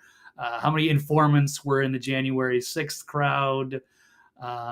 And I know there were a couple of other ones that he was just dodging the question with this little smirk on his face. And to be fair, Brett Baer did ask him, he said, is that classified? Are you not allowed to say that? And he's like, no, but it's just, FBI policy never to comment on certain things. And I'm so sick of that BS answer. So it'd be funny in theory just to see Brett Baer be like, well, we tried to do this the easy way. And then just to waterboard him. I want answers. I want to know what happened on J6. We all know you had informants there. Stop gaslighting. I would love to see that. Like, Brett Baer of all the people on Fox, he looks like if you were watching Futurama or something and you wheeled out a news reporter bot, like a robot that's a news reporter. He just strikes me as like the news reporter bot. He seems, I don't know, he like rolled off the assembly line, chiseled from like I could see him literally pinning down Wray and waterboarding him during an interview because he's a robot. He's programmed to do what he's told to. I could just imagine that. These intelligence officials, they're getting caught on lie upon. They can't even keep it straight. What was it? Was it Abraham Lincoln that was credited saying it's easier to tell the truth? Oh God, I might butcher that quote. I'm not even going to go there, but it's just once you start lying, you can't even remember what your lies were. It's just it gets infinitely harder to keep lying because you can't remember what you said. It's easier to tell the truth because you can always remember it. I'm paraphrasing, but yeah. I can't remember exactly either, but I know what you're saying. Fool me once, shame on you. Fool me twice, can't get fooled again. Anyway, yeah, something like that. Yeah, Wray. So, there were times that people were wondering if Christopher Wray was a good guy, if he was on the inside, if he was going to be part of the big revelation, and he's going to expose what's going on. I mean, Same with not Mueller, the guy with the bagpipes in Trump's cabinet. Geez. Bagpipes? Not. Oh man. Not Steve? No, Bannon? No, not Bannon. Who's bagpipes? He was there right at the end at the 2020 election. Who were some of the big names? The guy that played the bagpipes. It wasn't the FBI director. Never mind. I'm having a moment. It was the big guy from the Department of Justice. I can't remember. I can see with his glasses. Yeah, I've already forgotten his name. I know who you're talking about, who was a huge disappointment because he was supposed to do something. We thought he was, and he was also under Bush administration, and we thought he was perhaps on our side, and that he would do something. And his name is Bill Barr. escaping me. Yeah, Bill Barr. Good call. I had to look it up. I just needed a second. I've become increasingly intolerant of my own inabilities to instantly access all the world's information instantaneously. I can't handle it. Like I think I said this the other night.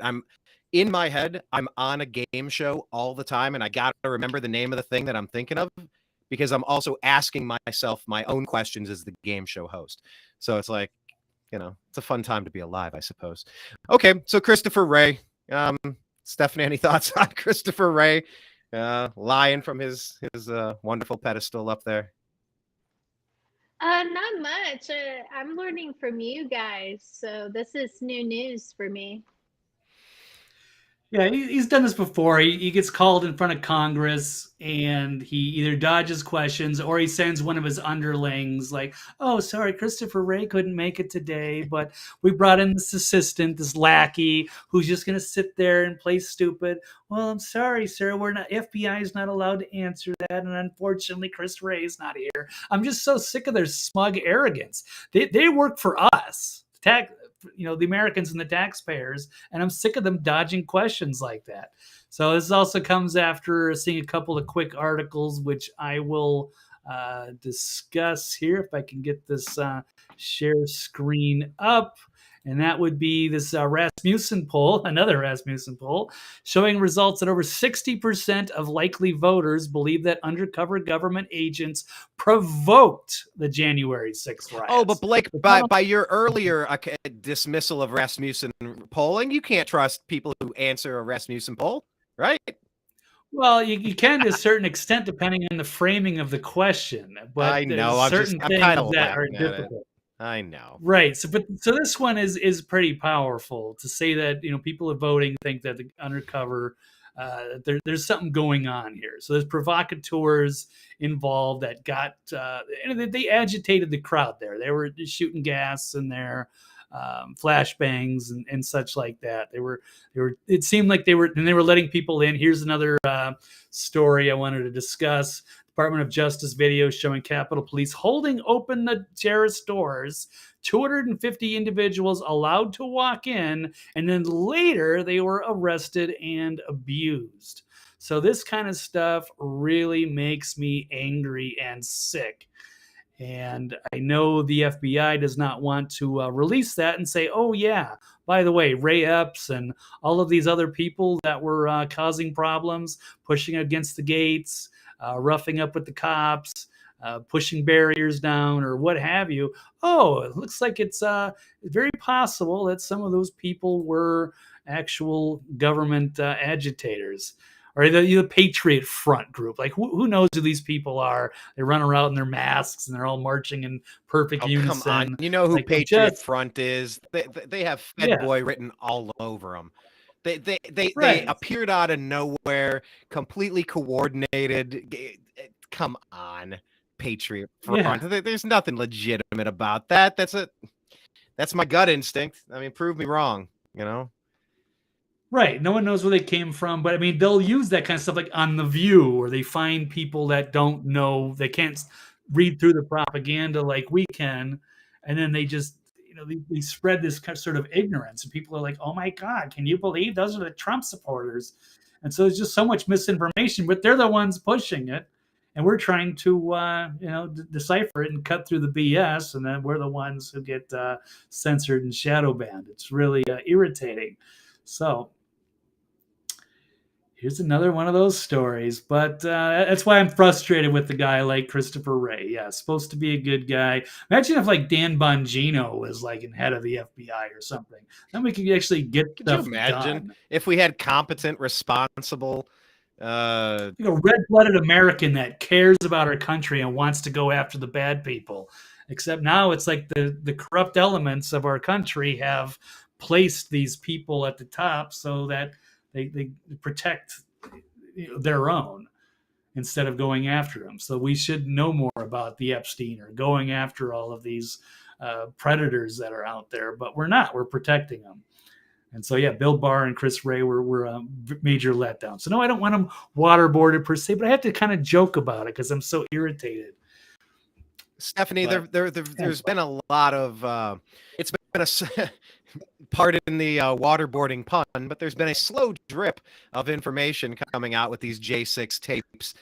More and more, obviously, Tucker Carlson has been given unfettered, complete access to 44,000 hours of it, and we're waiting for the rest of us to have access as well. But each day, more and more is kind of coming out. I don't know how it's getting out, but more and more footage is now being seen on a daily basis. Is there anything that stands out to you in the past week or two as some of this new video has been produced? Have your thoughts changed on what happened on January 6th based on the reporting of the past couple of weeks? Well, one point I would bring up is the guest we had the other day, Ford Fisher, and he was going into the whole accumulation of all the J6 footage. And, you know, I would definitely would like to have him back on the show again if he would like to, because I think we're beginning to get a clear picture. But one thing, I believe he disagreed about it during the interview, but I would have to, my beliefs are the complete opposite. I think the main thing is security issues, because yeah, it is the White House. You don't want like a foreign country or some, you know, God forbid some event happen and the safety of the White House, you know, compromise like locations of cameras, you know, we're not even supposed to know about. You know, a lot of that surveillance sometimes helps prevent like really bad things to happen. So I think it's really interesting. I'm just kind of taking a step back and just like watching and reading every article and video I see, but it's nice to see everything coming out all at once. And you know, there's a lot more to it. And yeah, I would love to see Ford Fisher again, because he's getting all this footage. So he's probably going to be like the best expert on this, because he's seeing like this raw footage I'm sure both of you guys haven't even seen. Yeah, and as a fun fact, he used to work under Brett Baer as like an intern aspiring journalist. Cool. Yeah. Wow. Ford is legit. Yeah. Oh, what yeah, a tangled web we weave, isn't it? Very cool. Yeah, but look, I think that once again goes to the undeniable, indisputable proof that citizen journalism is more important now than ever. I think the public's trust in media has never been lower, for a reason. Lying legacy propaganda media, rather. I mean, just think back to so many circumstances. If there weren't citizen journalists on the ground, what would we have ever heard of these stories? Would lies have been allowed to perpetrate? Like in 1992, if someone wasn't there with one of those big camcorders on a VHS, would anyone have known the name Rodney King? Would Los Angeles have burned as a result? And the rooftop Koreans and all the stories that spawned from that, and all the outrage and, you know, all of that story. If there's a lot of this footage, think of Kyle Rittenhouse. I mean, he would have been strung up. He would have been made an example of on lies. They would have ran him through. He'd be sitting on death row right now if there weren't a couple people with cameras going, no, dude was attacked multiple times by multiple bad guys. You know, God bless the kid. He somehow got out of it and escaped. You know, so like people like Ford and Blake and I, and going to, whether it's Occupy LA, whether it's the Bundy Ranch, whether it's the RNC, the DNC, whether it's January 6th, more people recording keeps more people honest. And the fact that Pelosi and these people have been hiding this footage while people are rotting in prison for non-violent crimes,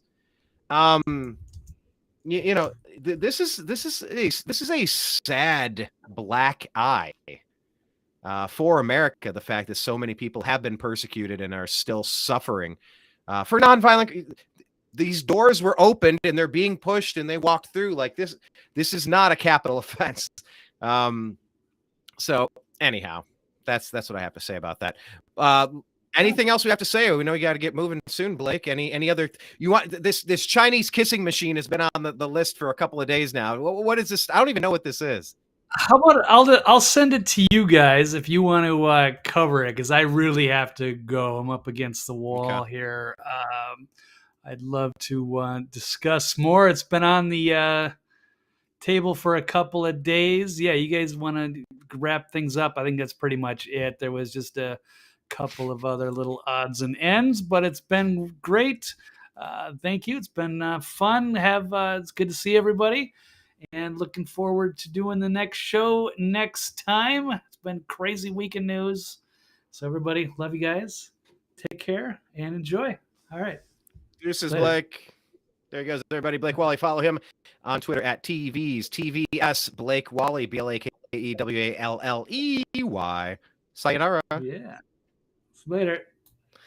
So yeah, he's got this story about a kissing machine. I don't know. I feel like this is a story. He brought it to our attention. I want Blake to bring it up. I want him to be here when we discuss It's this. so weird. And you know what? It's not the first time we had something like that. I remember probably 15 years ago, there was a thing where I think it was like a ring where you could share with somebody else and you could feel their heartbeat at the same time. It's just this weird, corny things. It's not my cup of taste, but yeah, please share it.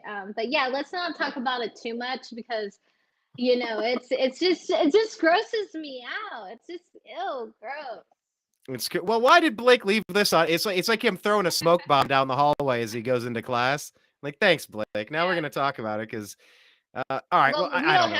We don't have to talk about it. We could just you could talk about it for a bit and then we could go to the next thing. Yeah, we'll do that. This is for a long distance relationship and missing your partner. There's a Chinese device that lets people shares a kiss through 3D. Ew, I don't want to look at that. This is awful. Here, let's play it.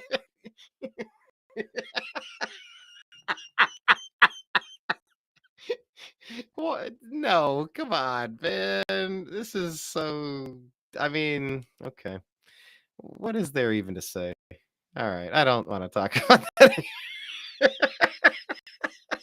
It's just so gross. It's not worth it. There's more important things going on in the world. I mean, there's other topics we could talk about. There are, and to be fair, Blake and I and Ford and I, we do discuss transhumanism. We talk about robots. There's screenplays we're working on. There's projects and brain implants and genetic modification, like the concept of artificial intelligence and Ray Kurzweil when it's what's it called? Not The Awakening. What is it called? Geez, I'm doing it again where I got to remember the name of it. The singularity, the merging of man and machine. So, I mean, it's just another step down that path. So, no, I don't need to talk about that anymore. But thanks for that, Blake. Yeah. So, all right, next topic. Yeah, I don't know. What else we got? I mean, we had East Palestine, but what else is there to say? I mean, it's awful. Yeah. And screw the people that did it. So, I mean, I'll take that off the list because what else are we supposed to say? Chinese kissing machine, goodbye. Feds responsible for J6, goodbye. Waterboarding. See, a lot of this stuff is stuff we already covered. See, I think we're pretty good here. Lab leak being covered from the start. Yeah, this is all good. What's on your radar? What stories are like jumping out to you? Well, I've just been following the Scott Adams dilemma. So I've been here, my headphones, one of them died. But yeah, I've been watching his lives, and it's just real interesting everything he's saying. Yeah, I saw the day after. I saw the show the day after. Maybe the day after that. I haven't seen the last couple though. I don't know. What's the gist of it? How's he holding up? Oh, I can't hear you. My bad. Can you hear me now? Yes, I can. Okay, I would say, I mean, as I mentioned at the beginning of the show, he's always talking about getting canceled. Like he knew this day was going to come anyway, but he's fine financially. And I think after a while, people are going to forget. I mean, people move on. And I think it's just a big distraction. And it's not saying that I approve what he said. I do not agree with him, but it's yeah, he's still gonna have thousands of people watching his videos, and he has his platform Locals, which I found out recently he does his own custom cartoon that's only exclusive for Locals. So that's pretty cool. But yeah, he's fine. I mean, financially, but I don't know. I think there's gonna be some type of redemption, but yeah, I mean, he's an older man, and I'm sure this is a little bit of an excitement to have this rush of everybody's now talking about you canceled. Yeah, it's for not good reasons, but hey, I don't know. Maybe we'll see what his end game is. Yeah, we're gonna find out pretty quick, aren't we? I mean, yeah. I can't stand the racial disharmony that's being forced upon us through LeBron James, ESPN, CNN, MSNBC, The View. It's just academia.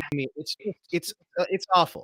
And maybe I take it so personal because I'm on the wrong side of everything that they, all four of those groups, once again, social media, academia, lying legacy media, and the Democrat Party, all four things are the same thing. They hate. Most of their hate seems to feel like white, Christian, conservative or libertarian, heterosexual. I don't know what maybe Cleveland sports fans. Add a few more things to the list. It's like whatever they are focusing their hate on, it seems to always come at me. Not that they hate me, but they hate the concept of me. That people like me have had too much for too long, and therefore we, being they, are going to be racist against me, meaning people like me. And it gets really old. It gets really frustrating, and it's corrosive, it's toxic, it's disgusting. I do have this story here. I could bring this one up. This one, it's on the same topic. I don't want to just live on the hamster wheel of this topic, but much like Scott Adams, I think it is important. I think it's important to talk about because it's destroying this country. This is a very interesting story here that crossed my desk recently. And so this is a white employee who's suing the city of Seattle for alleged racial discrimination. He says, if I disagreed or offered another opinion, I was told I had cognitive dissonance, Josh Dilbert says. This is out of reason.com. I'll buzz through the article here. When the city of Seattle hired Joshua Dilbert in 2013, his title was Program Intake Representative, and his job was to connect city residents with public resources. He quit after 9 years, convinced he could no longer continue working at an office that it says always subjected him to pervasive racial harassment and discrimination. By the way, that's also something that Scott Adams talked about with his previous career, I think working at a telephone company and then something else as well. Continuing this article, he says, it's the culture of the workplace, how people talk to you, Dilbert tells Reason. You can't get away from it. In November 2022, he filed suit alleging that the city's racially hostile work environment harmed his mental and physical. Well, of course it would, because it's abusive. Continuing on, he says, what makes his situation unusual among racial discrimination cases is that Dilbert is a white man. His tormentors, he were motivated by racism training under the auspices of the city government's Racial and Social Justice Initiative, SJI. The city of Seattle believes that race representation is paramount And they believe that people should not be judged by their individuality or their individual actions, but they should be judged by their collective race, says Dilbert. In fact, they say that if you judge people by individuality, that was actually a tool of white supremacy used to oppress people of color. And by the way, this is the same type of crap I'm telling you that the academics, air quotes, because these people are vile racist propagandists. This is what they're doing to kids in elementary school, middle school, high school, and college and beyond. Continuing the article, the environment Dilbert describes is almost too toxic and oppressive to be believed. In his account, Seattle's RSJI program sounds like a conservative's nightmare about a progressive workplace, something that would be brutally parodied on South Park or Portlandia. But this complaint is well supported by hard evidence, actual copies of documents from the bizarre anti-racism training that the city uses. Indeed, these documents can still be found on the city's RSJI website. The training is based on the extremely controversial and much criticized work of Tima Okun, a consultant who identifies perfectionism, sense of urgency, and writings down as aspects of white supremacy culture. I'm going to pause right there, Stephanie, just for a second. That sentence right there. The training is based on the controversial and criticized work that says perfectionism, timeliness, sense of urgency, and writing things down are aspects of white supremacy.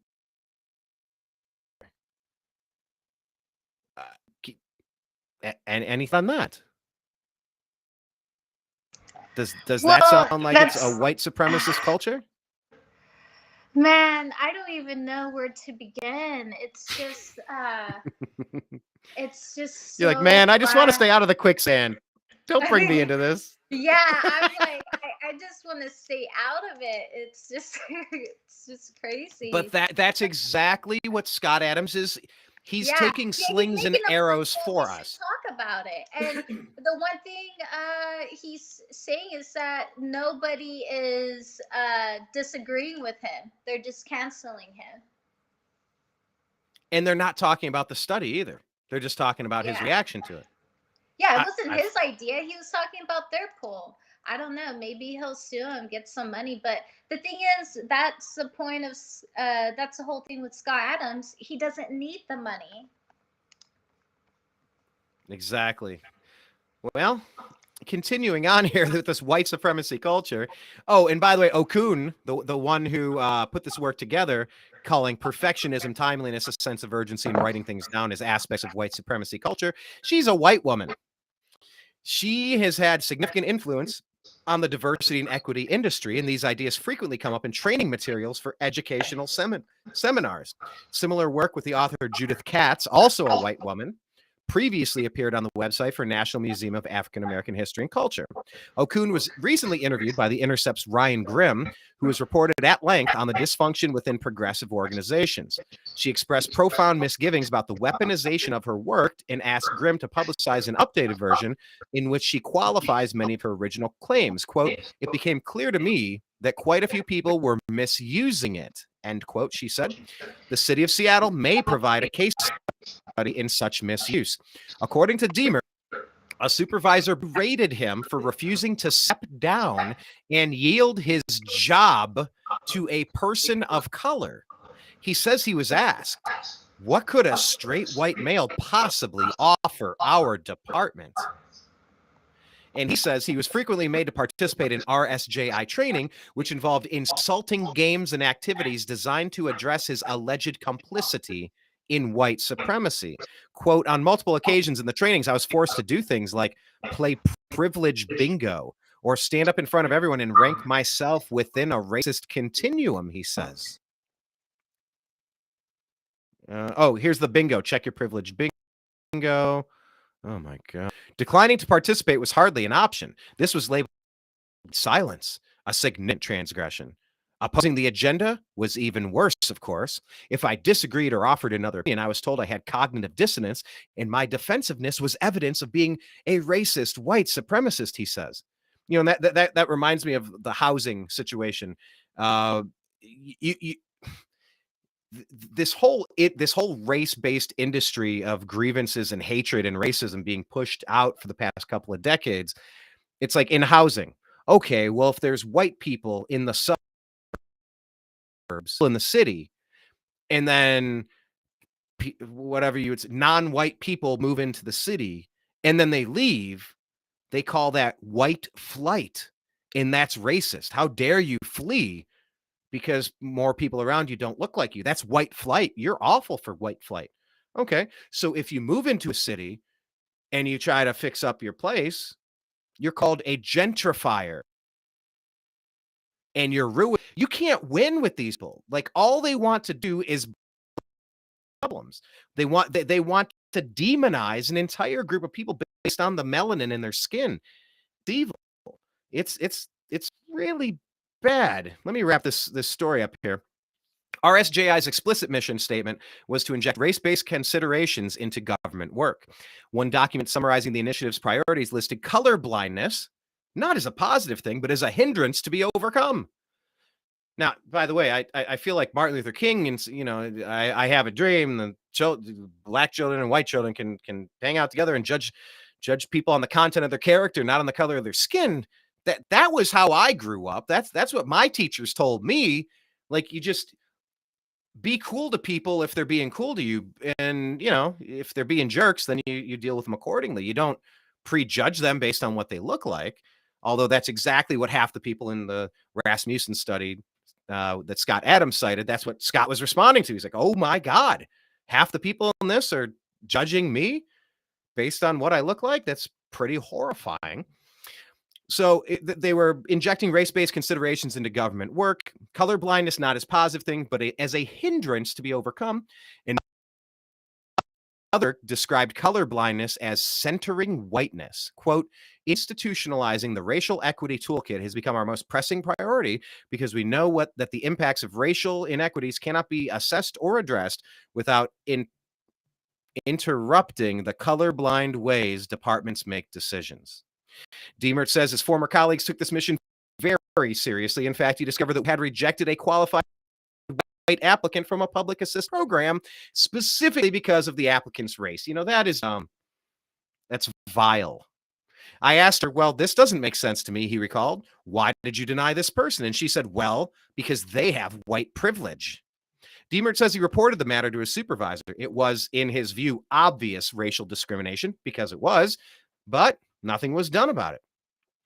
A similar philosophy guided the city's hiring practices when the COVID-19 pandemic struck and layoffs became necessary. Superintendently discussed strategies for starting with employees and using RSJI as a pretext. And that's what you've seen in Detroit. There's been a few over the past couple of weeks. They've talked about how the teachers unions now, in times of layoff, that they're going to be canning white people first. I'm not making this up. This is stuff ripped from the headlines. Training sessions felt more like struggle sessions. At one workshop, Undoing Institutional Racism, white people were described as devils and cannibals with racism in their DNA, according to Dilbert. Another session, Internalized Racial Superiority, was targeted specifically at white and white identifying employees. Anyway, I don't know how much longer this is. I think you kind of get the gist of it, right? Yeah, definitely. I could keep going because it is important, but once again, it's pervasive. It's all over the place. It's Yeah, it just shows you that we need some type of a leader to talk about these topics in a healthy manner. I have to agree that it's important for us to talk about these issues. But, every time everybody's taking the side, their political views, and that's fine if you have a different type of view, just like the name of this show, Agree to Disagree. With you and Blake, we don't always agree, but, we're having a healthy debate. But we're not seeing that at a major scale. But yeah, it would be nice to just have a leader in this field because it's important. absolutely. Well, yeah, I think this topic, this is something we're gonna be discussing for a while, so we don't need to continue about it. I like your idea. I'll bring Adams. We can definitely reach out and see Long-time listener, first-time guest.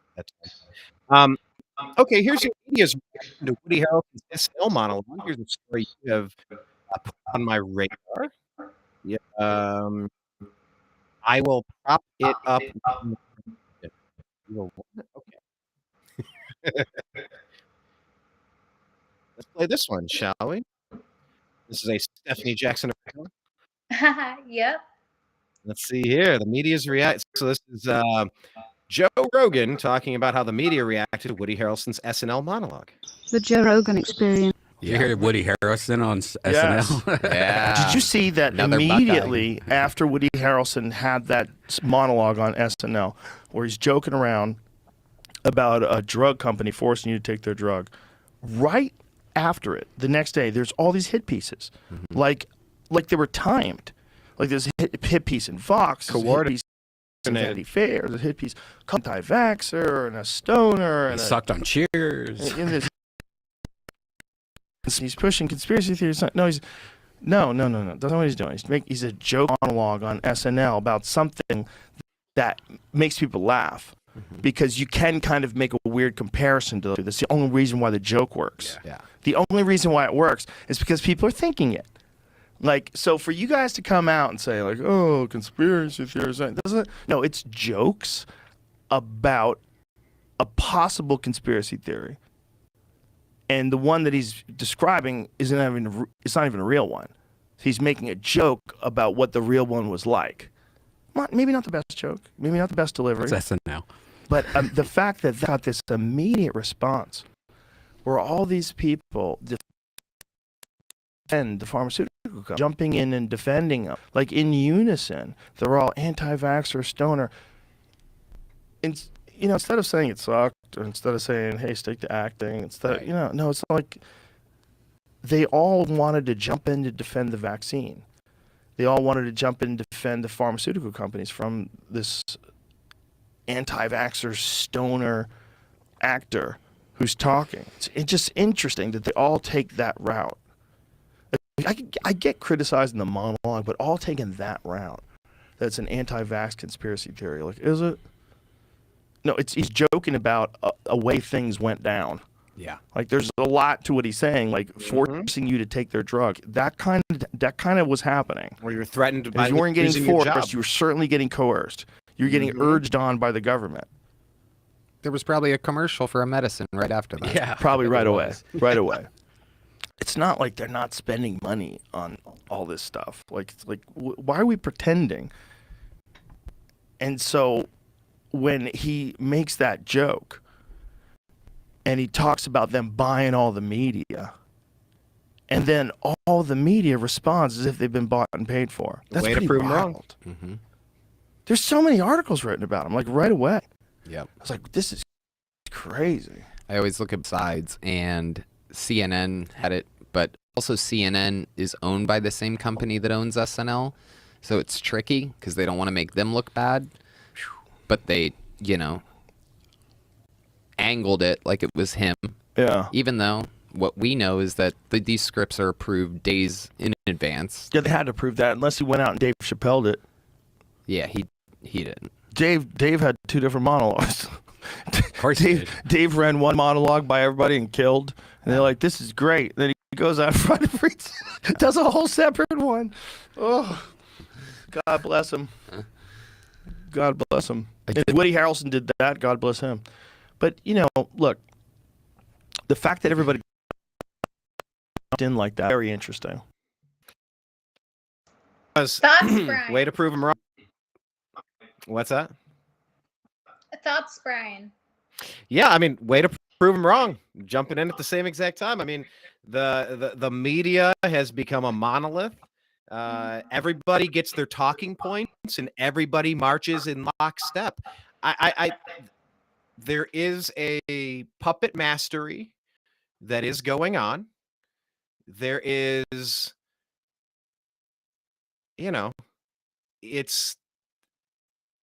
they're taking marching orders. They're definitely taking marching orders. And it's like, well, who's delivering? Like a question I've been asking for several years now. Who gave the order to stop counting the votes in the 2020 election. Somebody gave the order. All of the voting stopped. All of the counting stopped. There you go. There you go. There you go. Somebody screenshot that, and we'll make that her new profile picture. So, when all of these outlets come out instantaneously with the hit pieces, you start to see the media as a they pretend to be 100 different voices, but they're all controlled by the same puppet masters. And I like what Woody did. I don't think it was like, yeah, I get where he was going with it. It wasn't the funniest joke per se, and I think Rogan kind of was hinting toward that. Like, he could have worked it out a little bit better lead up, a little bit better drop at the end. But, and frankly, I'll say the same thing about Joe Rogan. I've seen his stand up, and it's it's okay. It could be a little better. I thought his one stand up where he got up on the stool and was imitating like the Kardashian gargoyle, like that was actually a pretty funny hilarious. episode. That was pretty funny. Comedy special. Yeah. I didn't really care for much of his other comedy specials, but I did like that one. I thought that one, Vegan Cat, yeah, that was really good. I like that. But no, God bless Woody Harrelson for doing this. And Dave Chappelle's on my short list to get on the show, to perform at an event that I'm putting on later this year. Like he's somebody I've met him 2 or 3 times. Talked with him. Yeah. Oh, He's cool. kind of like I the met him mayor. once, too. I met Dave Chappelle one time in Portland, Where Oregon. were you?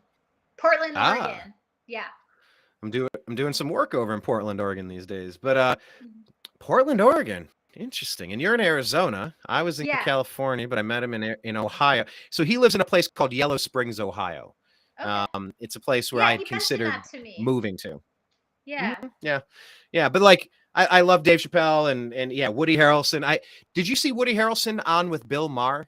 Bill Maher does his Club Random out of his garage studio. I have not, but that would probably be a great subject to do on the next show. But if you could text me a link, I'll watch it, and maybe we could like pick out our favorite clips and play it for the viewers. Yeah, I don't have a link in front of me, but it's Bill Maher, and the show's called Club Random, and it's just Bill Maher with Woody Harrelson, and they hang out for like an hour and a half and get into it, and it was good. I really enjoyed it. I was out working in the garage listening to it, but yeah, I think that was really important. This is just like you said here about Ricky Gervais doing at the Oscars. That's a good point too. Comedians have long been some of the only people that could ever speak truth to power. It was the court jester that could tell a joke about the king without being decapitated. The comedians are very important. And you saw the attack that went out on Joe Rogan because he was mentioning how ivermectin was helpful. Oh my God. Well, how dare you try to veer any profits away from big pharma? He's pushing wild conspiracy theories, telling people to eat horse paste.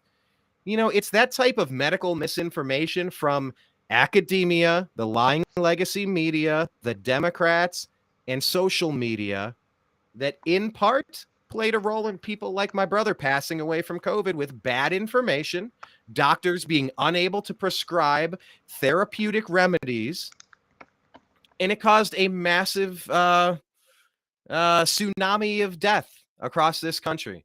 And that censorship is something that I think we have to virulently, what word am I looking for? Vigorously, we'll go with that. We have to vigorously rebel against and fight against forever. Because the minute we let up, the minute that's when they're going to win. That's when they're going to get away with all of this censorship. And if there's only one opinion, there's no options. When there are no options, you don't have freedom. When you don't have freedom, what do they say about socialism? You can vote your way in, but you have to shoot your way out. Like, we have to keep fighting for freedom and open conversation, jokes, open questioning, like you said with Whoopi Goldberg, having open conversations. Although I felt like half the stuff she said after making a decent point was just total gaslighting and BS lies, because she was still framing it in a way that it wasn't. It was literally anything that came out of Trump's mouth. Everybody like her lumped in as racist and xenophobic and blah, blah, blah, blah, blah. It wasn't that Trump was doing it. They were taking it and spinning it that way. They were always projecting that onto him. To anything that he did, they wanted the opposite, to hurt him. And here we are 2 years later. Look at how badly our country has been hurt by Joe Biden and his puppet masters. So, yeah, kudos to Woody Harrelson. We were giving out a person Yeah, of the that was week. awesome. Yeah, that was really cool to see that. I was not expecting that. Yeah, it was good. So, person of the week. Yeah, I think you'd really like his Club Random with Bill Maher for sure. So, all right, cool. I'll check it out. Kind of all I have for now. That's probably all you have for now. Yeah. Yeah, I think it's that's pretty much all what I have, and I think it's good to wrap it up. Heck yeah, wrap it up. So one more time, where do people follow you on Twitter, Stephanie Jackson?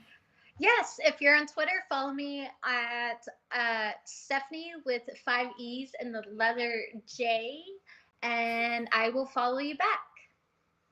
Yes. Oh, I remember the days when we could follow people back. We're a little upside down. I got to unfollow like 7,000 people, and then I can start following people again.